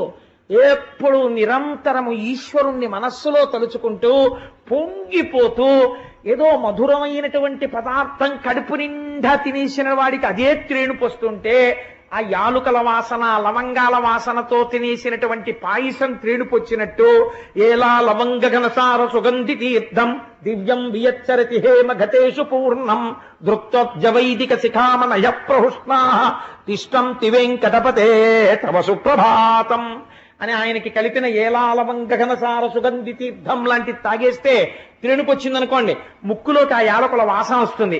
అలా అవ్యయంబగు బ్రహ్మంబును అనుభవించి మన గురువు ఎప్పుడు భగవంతుణ్ణి దర్శనం చేస్తూ మనస్సులో రమించిపోతూ ఆ త్రేణుపులు వచ్చిన వాళ్ళ పడుకున్నా కూర్చున్నా నించున్నా లేచినా అని ఇలా తనలో తనే అనుకుంటూ పరవశించిపోతూ భగవంతుణ్ణి గుర్తు తెచ్చుకుని ఆ లీలలు గుర్తు తెచ్చుకుని పరవశించిపోయే మన గురువు ఎంత గొప్పవాడో. అవ్యయంబగు బ్రహ్మంబుననుభవించి భరిత సత్వుండు సత్కర్మ నిరతుడతుల. ఆయన అపారమైన సత్వగుణంతో నిండిపోయిన వాడైనా లోకాన్ని నడిపించడం కోసమని ఎప్పుడు సత్కర్మలను ఆచరిస్తూ గురువుగారు చేస్తున్నారు మనం చెయ్యాలని చెప్పి ఆచరణ యందు మనకి ఆదర్శంగా నిలబడిపోయిన వాడు. భరిత సత్వుండు సత్కర్మ నిరతుడతుల భూసుర శ్రేష్ఠుడలగుండు బుధనుతుండు. బ్రాహ్మణులలోకే బ్రాహ్మణుడైనటువంటి మన గురువు పండితుల చేత పొగడబడినవాడు. అటువంటి గురువు, ఆయన వాత్సల్యం, ఆయన మనకి పాఠం చెప్పిన రోజులు, ఆ గురుపత్ని ఏమి ప్రేమ కుచేలా. అంటే గుర్తొచ్చింది కుచేలా, నీకు విషయం చెప్పాలని మళ్ళీ దగ్గరగా జరిగి ఆ చెయ్యి మళ్ళీ గట్టిగా నొక్కేసి పొంగిపోయి ఆయన అన్నీ చూసి తెల్లబోయి ఇలా వింటున్నాడంతే. అసలు లోపలికి రాణిస్తాడా అనుకున్నవాడేమిటి ఇంత ప్రేమ, ఏమిటి పిచ్చి ప్రేమ అని అసలు అది ఆయన జీర్ణం చేసుకోలేకపోతున్నాడు. తెల్లబోయి కృష్ణుడి వంక చూస్తున్నాడు. ఇంకొంచెం దగ్గరికి జరిగి భుజం మీద చెయ్యేసేసి, అసలు ఆయన అలా ప్రవర్తించింది లేదు ఎవరితోటిని, భుజం మీద చెయ్యేసేసి దగ్గరికి తీసేసుకుని కుచేలా కుచేలా నీకు గుర్తుందా, మన ఇద్దరం ఒక రోజునేమో గురువుగారు ఏదో పాఠం వల్లించమంటే పాఠం చదువుకుంటున్నాం. గురుపత్ని పిలిచి, ఒరే నాయన కట్టెలు నిండుకున్నాయి ఇంట్లో, రేపు పొద్దున్న మీ అందరికీ పదార్థాలు ఉండాలి కదా, పిల్లల్ని చూసుకున్నట్టు చూసుకునేవారు గురుపత్ని అంటే. అందుకని అరణ్యానికి వెళ్ళి కట్టెలు కొట్టి తీసుకురండి అంటే మన ఇద్దరం కట్టెలు తీసుకొద్దామని అరణ్యంలోకి వెళ్ళాం. తీరా మనం అరణ్యంలోకి వెళ్ళేటప్పటికీ ఆకాశం అంతా నల్లటి మబ్బు పట్టింది. కుచేలోపాఖ్యానం లాంటివి గోవింద పట్టాభిషేకం లాంటివి వచ్చేస్తున్నాయని పరమాత్మ అలా కప్పేశారు. కాబట్టి ఆ నల్లటి మబ్బు పట్టి చీకటిగా అయిపోయింది. బ్రహ్మాండమైన వర్షం, ఏనుగు తొండము ఎంతలా ఉంటుందో అంతటి ధార పడిపోయింది. పల్లం లేదు, మిట్టా లేదు, ఏమీ తెలియకుండా జలంతో నిండిపోయింది అరణ్యం. మనకి దారి తెలియలేదు. ఆ కటిక చీకటిలో దారి తప్పిపోయి ఎటో వెళ్ళిపోయాం మనం. తెల్లవారిపోయింది, ఈలోగాను వర్షం తగ్గిపోయింది. మనం ఎక్కడున్నామా అని మనం వెతుక్కుంటున్నాం. ఇంతలోకే అయ్యో పాపం కట్టెల కోసం పిల్లలు, ఆయన ఏదో శనగలు తినేశాడు, మరమరాలు తినేశాడు, కృష్ణుడికి పెట్టలేదు, ఇలాంటి పిచ్చ కథలు ఏవి భాగవతంలో చెప్పలేదు, కోతనామాచుల వారు చెప్పలేదు, వ్యాసుడు చెప్పలేదు. మహాభాగవతుడిని నింద చేసినట్టు అవుతుంది కూడా అలాంటి మాటలు అంటే. కాబట్టి మన ఇద్దరం కలిసి వెతుక్కుంటుంటే మన గురువు గారు మనని వెతుక్కుంటూ ఎదురొచ్చారు. అయ్యో పిల్లలు సాయంకాలం వెళ్ళారు, జాడలేరు, ఏమైపోయారో అని ఓ కుచేలా ఓ కృష్ణ అని వెతుక్కుంటూ వస్తున్నారు. మనం గురువుగారిని చూసి గురువుగారు అని ఎదురుగుండా పరిగెత్తుకుంటూ వెడితే గురువుగారు మన ఇద్దరినీ చూసి 2 చేతులతో కౌగలించేసుకుని కథ కథ ఇట్లు మా కొరకు కాపచరించి ఈ మహాటవిన్ సముత్కట పరిపీడనుందితిరి మీ రుణము తీరుటకిది కారణంబు విస్ఫుట ధన ధాన్య బంధు దార పుత్ర బహుపుత్ర జయాయు విభూతులు పొందుదిరన్నడు అని వరమించాడు. ఇది గురువాక్యం అంటే. గురువు అంటే ఎంత పొంగిపోతున్న మనస్సుతో ఉంటాడో చూడండి. అంతేకాని గురువు అంటే ఓహో శాసనం చేసేసి బెంగెట్టుకునేటట్టు హడిలిపోయేటట్టు ఉండడు. ఎంత ప్రసన్నంగా వెన్నపూస ఎలా ఉంటుందో గురువు హృదయం అలా ఉంటుంది. ఆయన అన్నాడు కటకట అయ్యయ్యో పిల్లలారా, ఆవిడ చెప్పిందని మీరు అడవిలోకి వెళ్ళిపోయారా నాన్న? సముత్కట పరిపీడనుందితిరి, రాత్రంతా అడవిలో ఉండిపోయారా ఈ చీకట్లో? ఏం పులులు అరిచాయో, ఏ పావులు వచ్చాయో, దెబ్బలు తగలలేదు కదా అని ఒళ్ళంతా తడిమి చూసి వాళ్ళు మన ఇద్దరిని కౌగిలించేసుకుని దగ్గరికి తీసుకుని కన్నులంబట నీరు పెట్టేసుకుని కళ్ళు తుడిచేసుకుని మీ రుణము తీరుటకిది కారణంబు, మీరు నాకు ఇంకా గురుదక్షిణ ఏమి ఇస్తాననకండి, రూపాయి కూడా వద్దు. ఎందుకంటే వెళ్ళిపోయే ముందు అడుగుతారు, మాట వరసకు అడుగుతారు, గురువు గారు మీకు ఏమన్నా దక్షిణ ఇవ్వమా అంటారు. ఏం అక్కర్లేదురా, మీరు నేర్చుకున్నది చాలంటాడు గురువు. ఆ మాట కూడా మీరు అనకండి. ఎందుకో తెలుసా? మీరు నాకు దక్షిణ ఇచ్చేశారు. ఎందుకు ఇచ్చేశారో తెలుసా? నా మాట కోసం రాత్రంతా అడవిలో ఉండిపోయారా నాన్న మీరు? అందుకని మీ రుణము తీరుటకిది కారణంబు విస్ఫుట, మీరు నా కోసం గురువు గారి మాట కోసం ఒక రాత్రంతా కట్టెల కోసం ఇంత కష్టపడ్డారు కాబట్టి మీకు అపారమైనటువంటి ధనము ధాన్యము బంధువులు భార్యలు పుత్రులు అనేక రకములైన విభూతులతో మీరు శోభిల్లెదరుగాక అని ఆశీర్వచనం చేశాడు. ఏ ఉదారుడయ్యా మన గురువు కుచేలా. అటువంటి గురువు ఆయన దగ్గర చదువుకుని కదా మనం ఈ స్థితికి వచ్చాం. ఏం అదృష్టమో కుచేలా అని దగ్గరికి తీసుకుని ఏమడిగాడయ్యా మన్ని? ఎప్పుడైనా మన్ని నాకేం తెస్తారా మీరు రాజధానికి వెడితే అని మన అడిగాడా? మనం ఇంటికి వెడుతున్నప్పుడు నాకేం తెచ్చారా అని అడిగాడా? అయ్యో మీరు 4 రోజులు కనపడకపోతే నాకు బెంగగా అనిపించింది రా రండి అని భార్యని పిలిచి కుచేలుడు కృష్ణుడు వచ్చాడు, ఆ కృష్ణుడికి వెన్నముద్దేశం పెట్టి అన్నాం అన్నాడు తప్ప నాకేం తెచ్చావురా అని అడగలేదురా. ఎప్పుడు అడగడం తెలియని వాడు రా మన గురువు, మనకి పెట్టినవాడు కుచేలా. ఆ గురువు గారిని తలుచుకుంటే ఎంత సంతోషంగా ఉంటుందో అని. కుచేలా అలా అంటే నాకు ఒక గొప్ప విషయం గుర్తొచ్చింది. అలా ఎవరి దగ్గరకైనా విడితే ఏమైనా పట్టుకెళ్లాలంటుండేవారు కదా మన గురువు గారు. నువ్వేమి ఇవ్వమే, ఇంత ప్రేమగా నా దగ్గరికి వచ్చిన వాడివి నాకేదో తెచ్చే ఉంటావు, నువ్వు ఏమీ తేకుండా ఎందుకు వస్తావు, ఏదో తెచ్చటం, ఏం తెచ్చావో చెప్పవాయ్ అని గబగబా తడివేస్తున్నాడు. సిగ్గుపడిపోయాడు కుచేలుడు. ఏమనిస్తాడు? లక్ష్మీనాథుడు ఆయన, అంతటి ఐశ్వర్యవంతుడు ఆయన. ఆయనకి తానేమిస్తాడు? చిరిగిపోయినటువంటి ఉత్తరీయానికి వెనకనున్నటువంటి ముక్కలో ఇన్నటుకులు మూట కట్టున్నాయి. ఆ మూట కట్టి ఉన్నటువంటి అటుకుల వంక చూసి కృష్ణుడు అన్నాడు, తెలుసు తెచ్చాడు అటుకులని. దళమైన పుష్పమైనను ఫలమైనను సలిలమైన బాయని భక్తిన్ పొలిచిన జనులర్పించిన ఎలమిన్ రుచిరాన్నముగ నేను భుజింతున్ అన్నాడు. కుచేలా చాలా ఐశ్వర్యవంతుడని నాకు చాలా మంది కానుకలు పట్టుకొచ్చిస్తుంటారు. నీకు ఇంకోటి తెలుసా? ఈ మధ్య నేను గురువునయ్యాను, నన్ను జగద్గురు అంటుంటారు. జగద్గురు అని నన్ను చాలా మంది నమస్కారాలు చేస్తారు, చాలా మంది పట్టుకొచ్చి ఏవేవో ఇస్తుంటారు. అవన్నీ నేను తింటాను అనుకున్నావా? నేనేం నోట్లో వేసుకోను. ఎందుకు వేసుకోనో తెలుసా? నాకొక రహస్యం తెలుసు. వాళ్ళందరూ నా యందు ప్రీతితో నేనే తినాలని తెచ్చినవి కావు, నాకున్నాయన్న ఆడంబరానికి తెచ్చి ఇచ్చిన వాళ్ళు ఉన్నారు. నేను ముట్టుకోను. నేను ఏమి ముట్టుకుంటానో తెలుసా?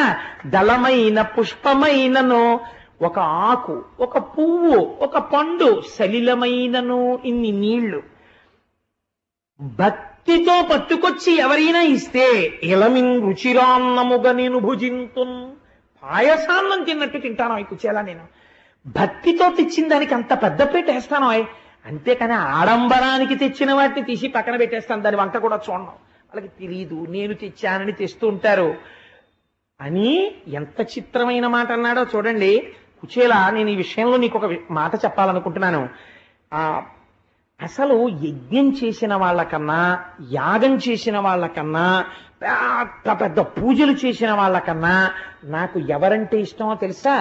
గురువు గారి మాటకి కట్టుబడిపోయే వాళ్ళంటే నాకు ఇష్టం. నేను అలాంటి వాళ్ళని చాలా ఇష్టపడతాను. కుచేల, మనకి కుచేలుణ్ణి అడ్డు పెట్టి లోకానికి బోధ చేశాడు స్వామి. చేసి ఒక మాట అన్నాడు, నువ్వు నాకేదో కానుక తెచ్చుంటావో, ఇంత ప్రీతిగా ఇంత దూరం వచ్చిన వాడివి, కృష్ణుడు కృష్ణుడు కృష్ణుడని వచ్చి నాకేమీ తాకుండా ఉంటావా? కాబట్టి తెచ్చే ఉంటావు, ఇవ్వట్లేదు నాకు. నువ్వు ఇవ్వకపోతే నేను పుచ్చుకోనేటి? నువ్వు స్నేహితుడివి, నీ దగ్గర నాకు చొరవలేదా? నేనే పుచ్చేసుకుంటానని తడిమాడు. తడిమితే ఇక్కడ చిన్న మూట తగిలింది. తెచ్చావు, తేనట్టుగా చెప్తామే అని దాన్ని ఇలా లాగాడు. లేకపోతే అదో ఇంత మూట. ఆ మూట జాగ్రత్తగా విప్పాడు. కొంచెం గట్టిగా విప్పితే చిరిగిపోయి కింద పడిపోతాయి అటుకులన్నీ. పాపం ఆయన కట్టుకున్న వస్త్రం అటువంటిది. ఆ మూట విప్పి దోసిట్లోకి తీసుకున్నాడు. తీసుకుంటే ఇన్ని అటుకులు వచ్చాయి. ఇలా ఎడం చేతిలో పోసుకుని, చిత్రం ఏమిటో తెలుసా అండి, ఆ వస్త్రంలో అటుకులు ఉండగానే వస్త్రంతో పాటు ఎడం చేత్తో పట్టుకున్నాడు. కుచేలుడి వస్త్రంలో ఉన్న అటుకుల్ని కుచేలుడి చేతి దగ్గరే, మోచేతి దగ్గర ఇలా పట్టుకుని, అబ్బబ్బబ్బా నా కోసం అటుకులు తెచ్చావా?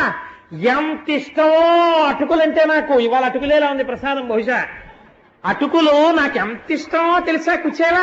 ఇది మనసరిగిన స్నేహితుడంటే.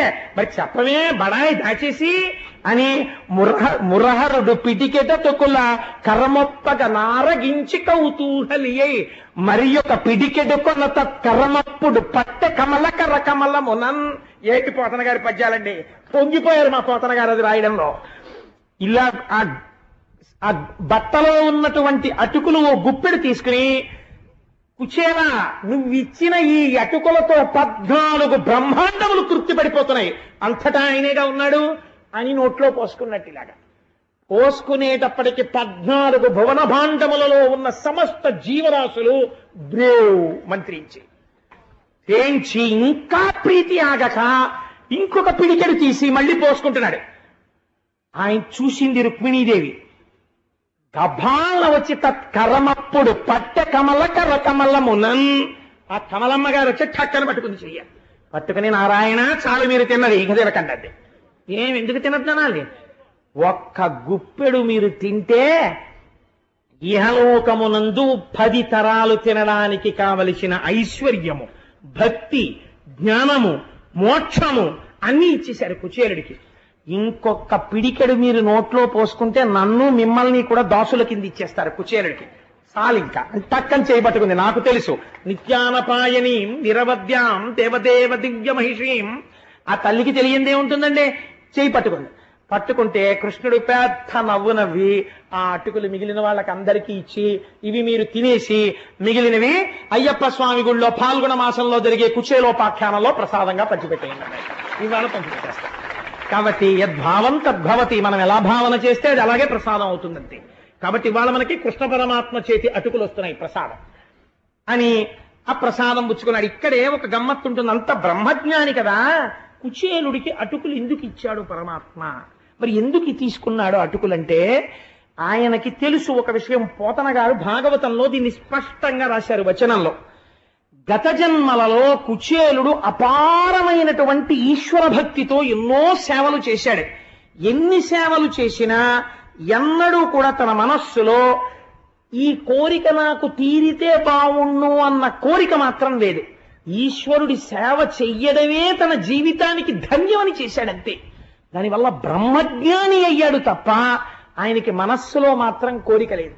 నేను సేవింపగ నాపదల్పడమని నిత్యోత్సవం బబ్బని జనమాతృండనని సంసార మోహంబు పైకొనని జ్ఞానము కల్గని గ్రహగతులు కుందింపని మేలు వచ్చిన రాని అవి నాకు భూషణములే శ్రీకాళహస్తీశ్వర అంటాడు దుర్జటి. అలా ఇంత దరిద్రం అనుభవిస్తున్నా ఈశ్వరుణ్ణి సేవించి ఐశ్వర్యం పొందుదామన్న భ్రాంతి కుచేలుడికి లేదు. కానీ ఆయనతో పాటు సహధర్మచారిణి అయినటువంటి ఆయన భార్య అడిగింది ఐశ్వర్యం కావాలని. మహాభక్తుల యొక్క కోరిక తీర్చకుండా ఉండలేడు. ఇంత ప్రేమగా ప్రవర్తించిన కుచేలుడు మాత్రం నాకు ఇది కావాలి అని అడగలేదు. కుచేలుడు అడగకపోయినా కుచేలుడికి ఐశ్వర్యం ఇవ్వాలి. ఐశ్వర్యం కావాలని కుచేలుడు చేసింది లేదు. కానీ కుచేలుడి భార్య ఇచ్చిన అటుకులున్నాయి. ఆవిడ కోరిక తీర్చాలి. ఇప్పుడు ఎంత వింటాడో చూడండి ఆయన మొరలు.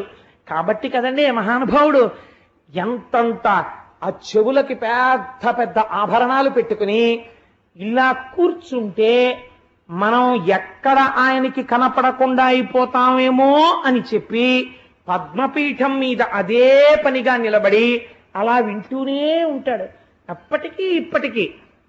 మీరిప్పుడు లక్ష్మీ కళ్యాణంలో విన్నారు కదా, ఆ అలమేలు మంగ కంఠంబునందు మాంగళ్యంబు గీలించి అని.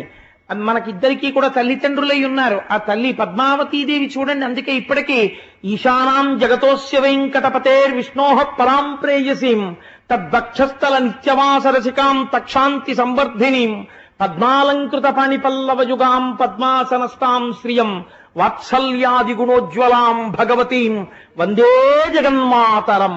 ఆ తల్లి ఎక్కడుండనివ్వండి పరమాత్మ పాదాల దగ్గర కూర్చుని ఉంటుంది. మీరు చూడండి అలివేలు మంగాపట్నంలో మీరు ఇలా రాజద్వారం దాటి మెట్లు దిగి లోపలికి వెళ్ళి కుడి చేతి పక్కకి తిరిగి ఆ లోపలికి వెళ్ళి కుంకుమార్చన టికెట్తో అమ్మవారి యొక్క రాజద్వారం ముందు నిలబడితే చక్కగా పద్మాసనం వేసుకుని ఇలా తన పాదములు చూపిస్తూ ఎవరు నా పాదములు నమ్మారో వారికి సంసారము ఇక్కడ వరకే వస్తుంది అన్నట్లుగా, రే నాన్న నువ్వు నోరు తెరిచి అడగక్కర్లేదురా, నువ్వు పిల్లాడివి ఇంత దూరం నా కోసం వచ్చావా, ఇంకా మళ్ళీ నువ్వు నోరు విప్పి అడిగితే నాకు సిగ్గు, నువ్వు నోరు విప్పి అడక్కో, నీకేం కావాలో నేను ఇచ్చేస్తాను నాన్న అని ఇలా వరదముద్ర పడుతుంది అమ్మ. అమ్మ అంటే అంతే కదండి, ఇలా వరదముద్ర పట్టి నువ్వు అలా నా పాదాలు నమ్ము నీకేం బెంగలేదు అని చక్కగా ఇలా పట్టి చక్కటి తిలకం పెట్టుకుని అంచు కనపడేటట్టుగా ఇన్ని కుచ్చిళ్లతో పట్టుచీర కట్టుకుని అన్ని ఆభరణాలు వేసుకుని పద్మావతీదేవిగా కూర్చుని ఉంటుంది. పక్కన ఎవరుంటారు? బలరాముడు కృష్ణుడు ఉంటారు. బలరాముడు కృష్ణుడు పక్కన శ్రీదేవి భూదేవి సహితుడైనటువంటి వెంకటాచలపతి. మీరు ప్రదక్షిణంలో అలా తిరిగితే చుక్కలు చుక్కలు చుక్కలు చుక్కలు పెట్టుకున్నటువంటి అనంతుడు. ఆ అనంతుణ్ణి దాటి ఇటువైపు వస్తే నల్లటి బోర్డర్లో మళ్ళీ ఆ శిఖరంలో మళ్ళీ పద్మావతీదేవి లక్ష్మీదేవి. మీరు హాయిగా నేల మీద పడి ప్రణిపాతం చేసి ఆ నిచ్చెనెక్కి కిందకి దిగితే ప్రసాదం కౌంటర్లో ఇంత ప్రసాదం తీసుకుని నోట్లో వేసుకుని ఆ పంపులో చేతులు కడిగేసుకుని బయటికి వచ్చేసి గోవిందరాజస్వామి వారి గుళ్ళోకి వెళ్ళారనుకోండి, మళ్ళీ బయట గోవిందరాజస్వామి వారి గుడికి రోడ్డుకి యువతల పైపున ఉన్నటువంటి హనుమ పాదాలకు ఒక్క నమస్కారం చేసుకుని ఇలా నిలబడి ఉంటాడు మహానుభావుడు. ఈ రెండు చేతుల మధ్యలో గీత కూడా కనబడుతుంది స్పష్టంగా, తెల్లటి గీత గీసి చుక్కలు పెట్టుంటాయి. ఇలా చూస్తూ ఉంటాడు గోవిందరాజస్వామి వారి వంక. ఆ క్షేత్రపాలకుడైనటువంటి హనుమకు నమస్కరించి మీరు లోపలికి వెళ్ళండి. పుండరీకవల్లి అన్న పేరుతో ఉంటుంది మళ్ళీ లక్ష్మీదేవి. చిత్రం ఏమిటో తెలుసా అండి, ఆవిడ మాంగళ్యాన్ని దర్శనం చేస్తే భర్తకొచ్చేటటువంటి ప్రమాదం గట్టెక్కేస్తుంది. అందుకే ఆవిడ మంగళసూత్రాలు బయటకు వేసు కూర్చుంటుంది పుండరీకవల్లి. నాతో వచ్చిన వాళ్ళకి నేను చెప్తుంటాను, అమ్మవారి మాంగళ్యం దర్శనం చెయ్యండి అని. ఇంతంత మంగళసూత్రాలు పెద్ద పెద్దవి కనపడుతుంటాయి. అలా కూర్చుని ఉంటుంది. మీరు ఇలా లోపలికి వెళ్లి గోవిందరాజస్వామి వారి గుళ్ళో పెడుతుంటే చక్కటి ఏసీ పెడస్టల్ ఫ్యాన్స్ మించి తగులుతూ ఉంటుంది. ఆ లోపలికి వెడితే స్వామి ఇలా విరాజమానుడై చక్కగా ఇలా తల కింద చేయి పెట్టుకుని పడుకుని ఉంటారు. ఆ పొట్ట మీద నుంచి ఇలా తులసిమాలన్నీ వేసేసి ఉంటాయి. మళ్ళీ పాదాల దగ్గర ఎవరు? మళ్ళీ అమ్మవారే. ఆ పాదాల దగ్గర కూర్చుని పాదాలు వచ్చేస్తుంటుంది శ్రీదేవి భూదేవి. మధుకైటభులన్న రాక్షసులు, ఆ నాభికమలంలోంచి చతుర్ముఖ బ్రహ్మగారు. మళ్ళీ మీరు ఇలా దిగొచ్చారనుకోండి, మళ్ళీ ఎవరు? కృష్ణ పరమాత్మ చక్కగా నందక ఖడ్గం పెట్టుకుని ఆయన కూర్చుని ఉంటాడు. ఇలా దిగి మీరు వచ్చారనుకోండి, గొల్ల కంపు గొల్ల బుట్ట గొల్ల కొప్పు వేసుకుని ముందు మదకళిత్తు నోడాల తోల్వలియం నంద గోపాలం మరుమగళే నిప్పిన్నాయ్ కందం కమలం కళలి కடைத்திரவாய் வந்த எங்கும் தோழிகளை தனுகான் மாதவி பந்தல் மேல் பல்கால் பீலி அங்கன் குவினகான் பந்தார் விரலிவன் மைத்துனன் பேர்ப்பாடா చందామరైక్కయాల్ శీరాల్ వளைయొళిప్ప వంద తిరవాయ్ మగలిందు ఏడో రంబావాయ్ అని 18వ పాశురంలో తిరుప్పావైలో అడుగుతుంటాం కదా. అటువంటి చేతులతో ఆ తల్లి గోదాదేవి అక్కడ నిలబడి ఉంటుంది. దాటి అలా ముందుకెడితే శ్రీదేవి భూదేవి సహితుడైనటువంటి శ్రీ వెంకటేశ్వరుడు. ఆయన్ని దర్శనం చేసుకుని మీరు బయటికి వచ్చి, వాళ్ళ శనివారం కదండి నా మనస్సు వెళ్ళిపోయింది, ఆ కోరిక తీర్చేసుకుంటున్నా, అసలు రహస్యం అది.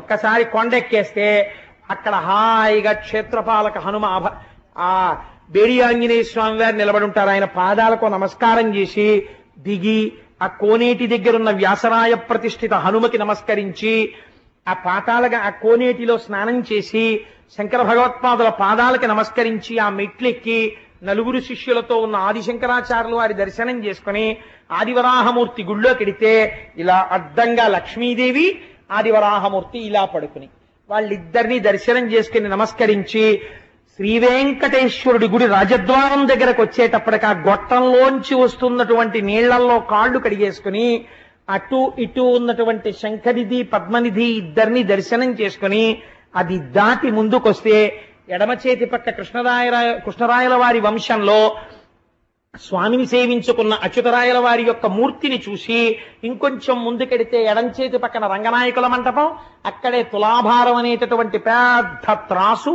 కుడి చేతి పక్కన అద్దాల మంటపం, దాని నిండా అద్దాలు, అందులో ఉన్నటువంటి ఊయల, చిన్న చిన్న చతురస్రాల్లాంటి గళ్ళు, అందులోంచి లోపలికి కనపడుతున్నటువంటి ఆ అద్దాల మంటపం, అది దాటితే పెద్ద ధ్వజస్తంభం, దానికి కట్టినటువంటి దర్భలు, ఈశాన్యం మూలం ఉన్నటువంటి క్షేత్రపాలక శిల, అది దాటి క్యూ తాడుకిటు పక్కకెళ్ళేటప్పటికి పెద్ద పెద్ద మెట్లు, ఆ మెట్ల దగ్గర పెద్ద మెట్టుకో నమస్కారం చేసి ఇలా ఎదురుగుండా చూడగానే అద్దాల పేటికలో ఇలా పడుకున్నటువంటి ఆ శ్రీరంగనాథుడు, ఎడమ పక్కకి తాళ్ళలోంచి వెళ్ళగానే చిన్న గుడి, అందులో కంచి వరదరాజస్వామి, ఆ వరదరాజస్వామికి ఒక నమస్కారం చేసుకుని ఇలా తిరిగి ఆలయం లోపలికి వెళ్ళగానే ఓం నమో నారాయణాయ అనో లేకపోతే ఓం నమో వెంకటేశాయ అనో వినపడుతుంటే ఆ గడప దాటి లోపలికి వెళ్ళి ఆ పక్కన ఇలా రెక్కలు విప్పుతున్నటువంటి గరుత్మంతుణ్ణి చూసి ఒక్క నమస్కారం చేసి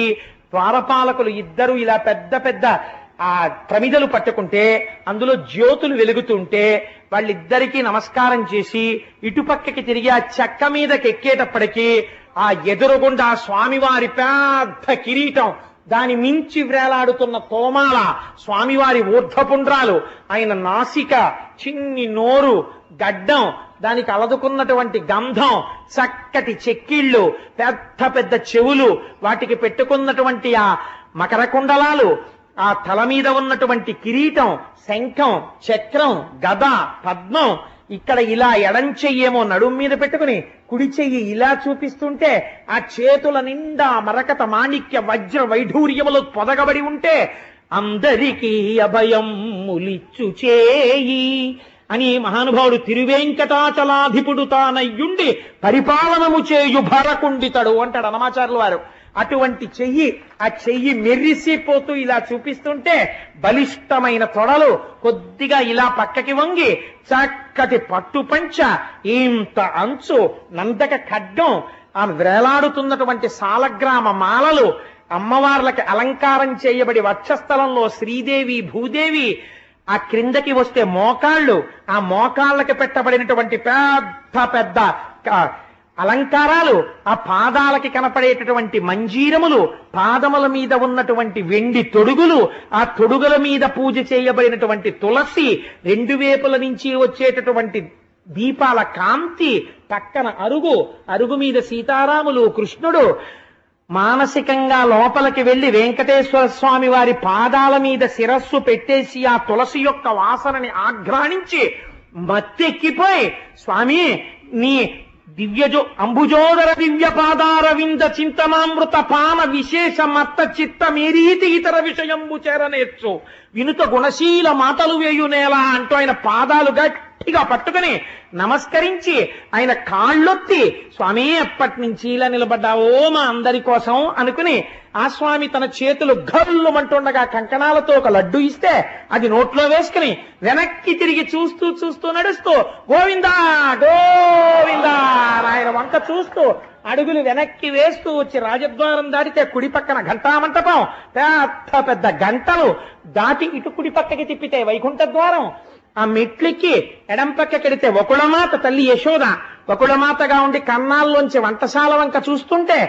అమ్మవారికి వకుళమాతకి నమస్కరించి అమ్మా ఏం అదృష్టవంతురాలివమ్మా, కృష్ణుడిగా లాలించావు, ఈనాడు వెంకటేశ్వరుడిగా పోషిస్తున్నావు, ఎంత అదృష్టవంతురాలివమ్మా అని ఆ వకుళమాతకి నమస్కరించి అక్కడ నుంచి కొంచెం ముందుకొస్తే స్వామివారి తీర్థం ఇచ్చి పాదుకలు పెడితే ఆ పాదుకలు పుచ్చుకొని అక్కడి నుంచి దిగి కుడి చేతి పక్కకి చూస్తే అక్కడే స్వామివారి వంట చెయ్యడానికి ఉపయోగించేటటువంటి నీటితో కలిగి ఉన్నటువంటి భూదేవి బావి, కొంచెం ముందుకెడితే అన్నమాచార్య స్టాల్, ఉచిత భోజనం టిక్కెట్లు, అది పుచ్చుకుని ఇలా కుడి పక్కకి తిరిగితే ఆలయం వెనకాతల ఇచ్చట కర్పూరం వెలిగించరాదు అని ఇత్తడి పళ్ళెం మీద బోర్డు, బలిహరణం పెట్టేటటువంటి పీఠం, అక్కడ ముట్టుకోకుండా ఒక నమస్కారం చేస్తూ ముందుకు నడిచెళ్ళిపోతుంటే ఎడం పక్కన పరకామణి, లుంగీలు కట్టు కూర్చుని డబ్బులు లెక్కెట్టుకునేవాళ్ళు, వీడియో కెమెరాల్లోంచి చూస్తున్నటువంటి అధికారులు, ఆ చివరికి వెళ్లేటప్పటికే అక్కడ స్వామివారికి గంధం తీసేటటువంటి ఒక పెద్ద మంటపం, నిలువుగా పెట్టబడిన గంధపు చెక్కలు, దాని మీద సాన పట్టేటటువంటి గంధపు చెక్కలు,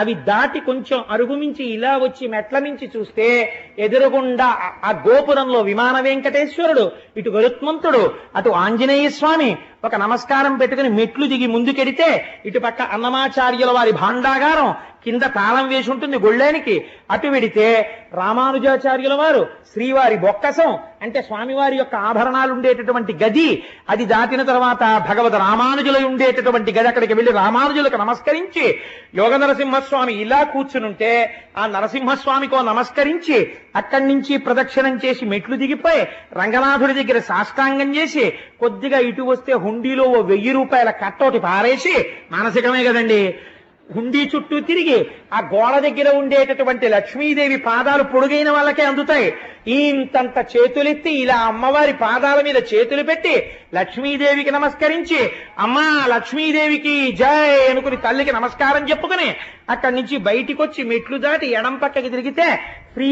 ఫ్రీ లడ్డు డిస్ట్రిబ్యూషన్ లో అక్కడ ఉన్న గంగాళం మన అదృష్టాన్ని బట్టి లడ్డూయో దద్దోజనమో పులిహారో చక్రపొంగలో చిన్న ఆకుడొప్ప తీసుకుని ఇలా నిలబడితే 2 చేతులతో పెట్టేవాళ్ళు, ఇలా తోసేసేవాళ్ళు.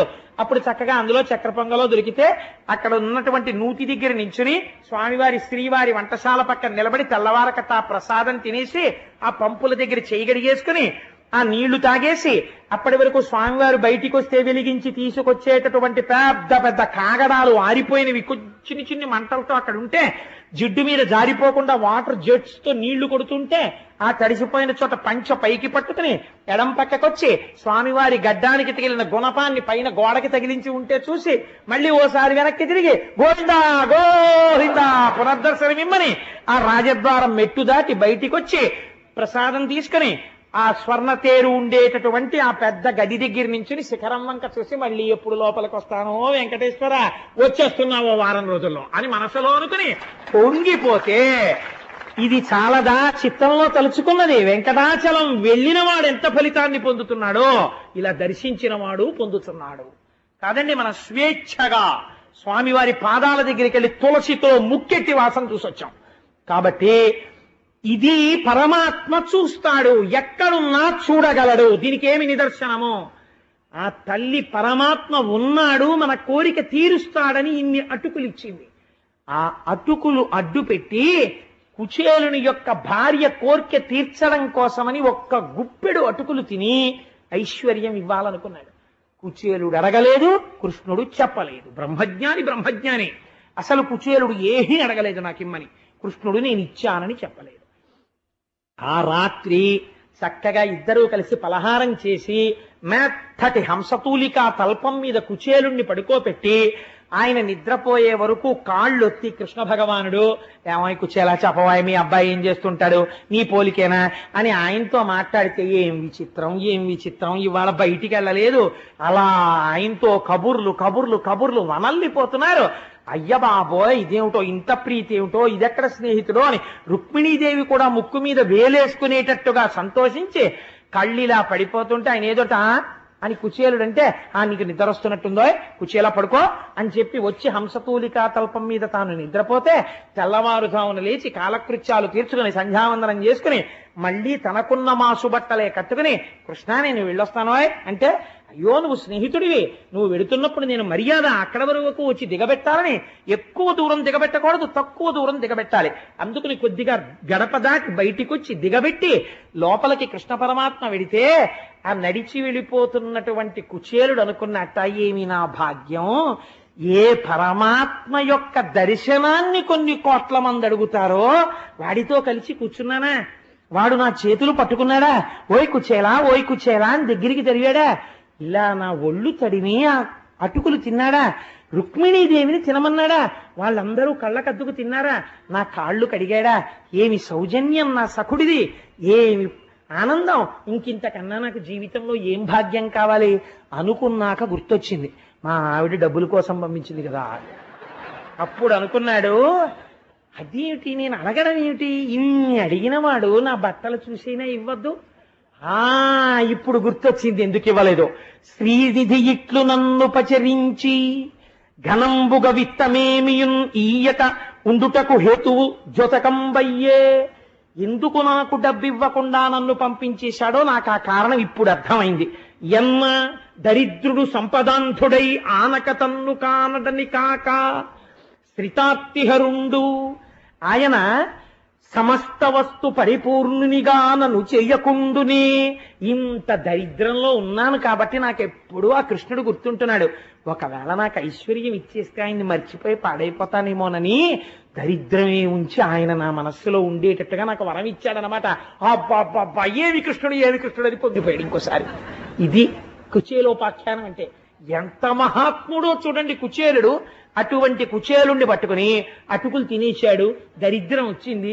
ఎక్కడ తీసుకొస్తారో తెలియదు ఈ కథలు. ఆ కుచేలుడు శ్రీనిధి ఇట్లు నన్ను పచరించి అందుకని నాకు ధనం ఇవ్వలేదు అని నాకు అర్థమైంది. ఎన్న దరిద్రుడు సంపదాంధుడై ఆనక తన్ను చేరడని కాక శ్రితార్తిహరుండు సత్కృపాంబోనిధి సమస్త వస్తు పరిపూర్ణునిగా నన్ను చెయ్యకుండునే. ఆయనే తలుచుకుంటే నిజంగా నాకు ఇవ్వాలి అనుకుంటే ఐశ్వర్యం ఇవ్వలేడు.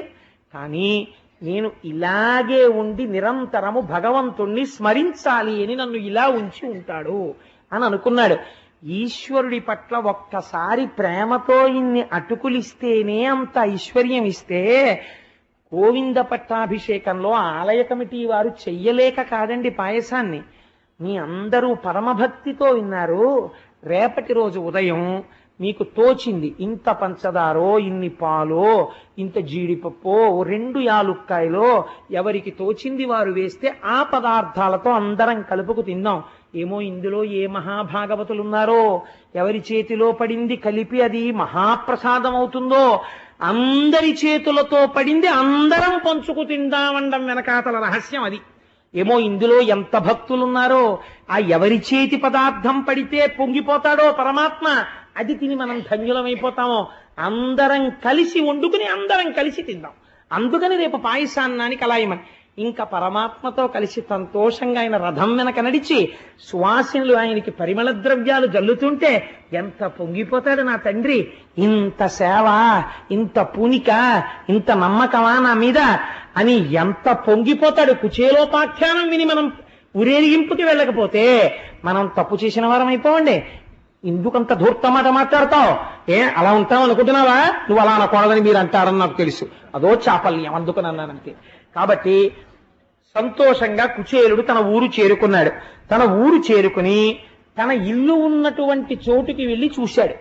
చూస్తే భానుచంద్ర ప్రభా భాసమానంబైన కాంతోపల భవనమును, బ్రహ్మాండమైనటువంటి సూర్యుడు చంద్రుడు ఏకకాలమునందు ప్రకాశిస్తే ఎలా ఉంటుందో అటువంటి సౌధం ఒకటి కనపడింది. ఏమిట్రా ఇంత గొప్ప సౌధం అనుకున్నాడు. కలకంఠ సుఖనీల కంఠ సముత్కంఠ మానిత కుజితోద్యానములను, ఆ సౌధమునకు చుట్టుపక్కలంతా పెద్ద పెద్ద ఉద్యానవనాలు, పెద్ద పెద్ద చెట్లు, ఆ చెట్ల మీద పక్షులు కలకూజితములు కూస్తున్నాయి.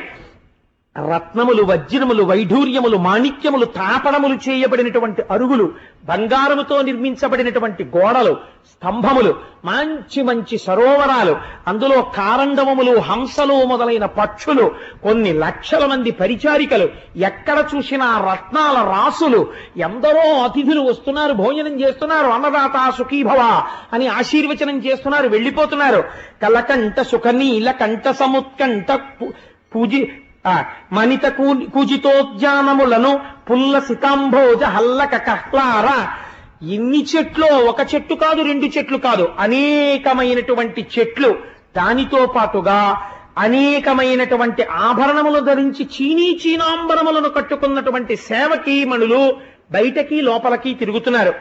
ఇదేమిట్రోయ్ 5 పైసలు ఆదాయం లేకపోగా ఒక్క పూరి గుడి చోటు ఉండేది, దాని స్థానంలో ఇంత పెద్ద స్థలం ఎక్కడిది, ఇంత పెద్ద సౌధం ఎక్కడిది అని ఆశ్చర్యపోయి ఈ సేవకీమణులెవరు, ఈ అల్లరంతా ఏమిటని కుచేరుడు ఆ ద్వారం దగ్గర నిలబడి చూస్తున్నాడు. ఇది చూస్తుంటే ఇటువంటి ఇల్లు ఎటువంటి మహాపురుషుడవుదో, ఇటువంటి ఇల్లు బహుశः ఇంకొకటి ఉంటుందని నేను అనుకోను. ఇది అభినవ లక్ష్మీ నివాసమగుచు, ఇది వైకుంఠంలో ఉన్న లక్ష్మీదేవి నివాసం తరువాత బహుశः ఇదే లక్ష్మీ నివాసం అయి ఉంటుంది. ఎటువంటి పుణ్యాత్ముడు ఉంటున్నాడో ఇందులో అనుకున్నాడు. ఆ పరిచారికలు గబగబా బయటికి వచ్చి బంగారు పళ్ళెంలో ఆయన కాళ్ళు కడిగి ఆయనని మేళకాళాలతో లోపలికి రమ్మన్నారు. ఎవరిల్లు నేనెందుకని అడిగాడు. ఊరుకుందరు మీ ఇల్లే అన్నారు వాళ్ళు. తెల్లబోయాడు కూర్చోడు. నా ఇల్లు ఏమిటి, నాకెప్పుడుంది ఇంత ఇల్లు అన్నాడు. భార్య మహాపతివ్రత, కానీ తనకే తెలీదు ఆవిడ అలాంటి బట్టలు కట్టుకుని అన్ని నగలు పెట్టుకుంటే అలా ఉంటుందని. అటువంటి పట్టుబట్ట కట్టుకుని అన్ని నగలు పెట్టుకుని భర్త కనపడ్డాడన్న లజ్జతో పరమపాతివ్రత్యంతో ఎదురొచ్చి కాళ్ళకి నమస్కరించి శిరసు తాటించి ఆయన చేయి పట్టుకుని మెల్లమెల్లగా నడిపిస్తూ, మీరు అక్కడ స్వామికి ఏమిచ్చారో ఆయన ఏం తిన్నారో నాకు తెలియదు, కానీ ఆ మొదటి అటుకు నాలుక మీద పడగానే పూరి గుడిసె ఇలా అయిపోయింది, వీళ్ళు ఇలా అయిపోయారు. అందుకని ఇంత ఐశ్వర్యం కృష్ణ పరమాత్మ ఇచ్చాడని చెప్తే పొంగిపోయి వాళ్ళు ఇంట్లో ఐశ్వర్యమును అనుభవించిన మనస్సులు మాత్రం ఎప్పుడూ కృష్ణుడి దగ్గరే పెట్టుకుని హాయిగా గోవిందనామం చెప్పుకుంటూ పరవశించిపోతూ ఇహమునందు సమస్త ఐశ్వర్యమును అనుభవించి అంత్యమునందు జ్ఞానము చేత మోక్ష సిద్ధిని కుచేరుడు భార్య బిడ్డలు పొందినారు అని ఇంత పరమ పవిత్రమైన ఈ కుచేలోపాఖ్యానమనబడేటటువంటి దాన్ని ఎవరు వింటున్నారో అటువంటి వాళ్ళకి మురహరుడు ఇట్లు కుచేలుని ధనవంతుని చేసినట్టి ఈ ఆఖ్యానము విను జనులకు, ఎవరెవరు ఈ కుచేలుణ్ణి దరిద్రుణ్ణి సంపత్తి కలిగిన వాడిగా కృష్ణ పరమాత్మ చేసినటువంటి ఆఖ్యానం వింటున్నారో వాళ్ళందరికీ కూడా కృష్ణ పరమాత్మ పాదముల యందు భక్తి కలిగి వారందరికీ కూడా కీర్తి యశస్సు అన్నీ నిలబడి అంత్యమునందు మోక్షమును పొందుతారు అని గొప్ప ఫలశ్రుతి చెప్పబడినటువంటి కుచేలోపాఖ్యానాన్ని పరమాత్మ ఇవాళ మనందరం వినేటట్టు మిమ్మల్ని చెప్పగలిగే అదృష్టాన్ని నాకు ఇచ్చి కటాక్షించాడు. రేపు ఉదయం చక్కగా 6:30 అయ్యేటప్పటికే మీ అందరూ ఇక్కడికి వచ్చేస్తే వృద్ధులైన వాళ్ళందరినీ బస్సుల్లో తీసుకెడతారు. మిగిలిన వాళ్ళందరూ వచ్చేవాళ్ళు వచ్చేసేయచ్చు గణపతి గుడికి.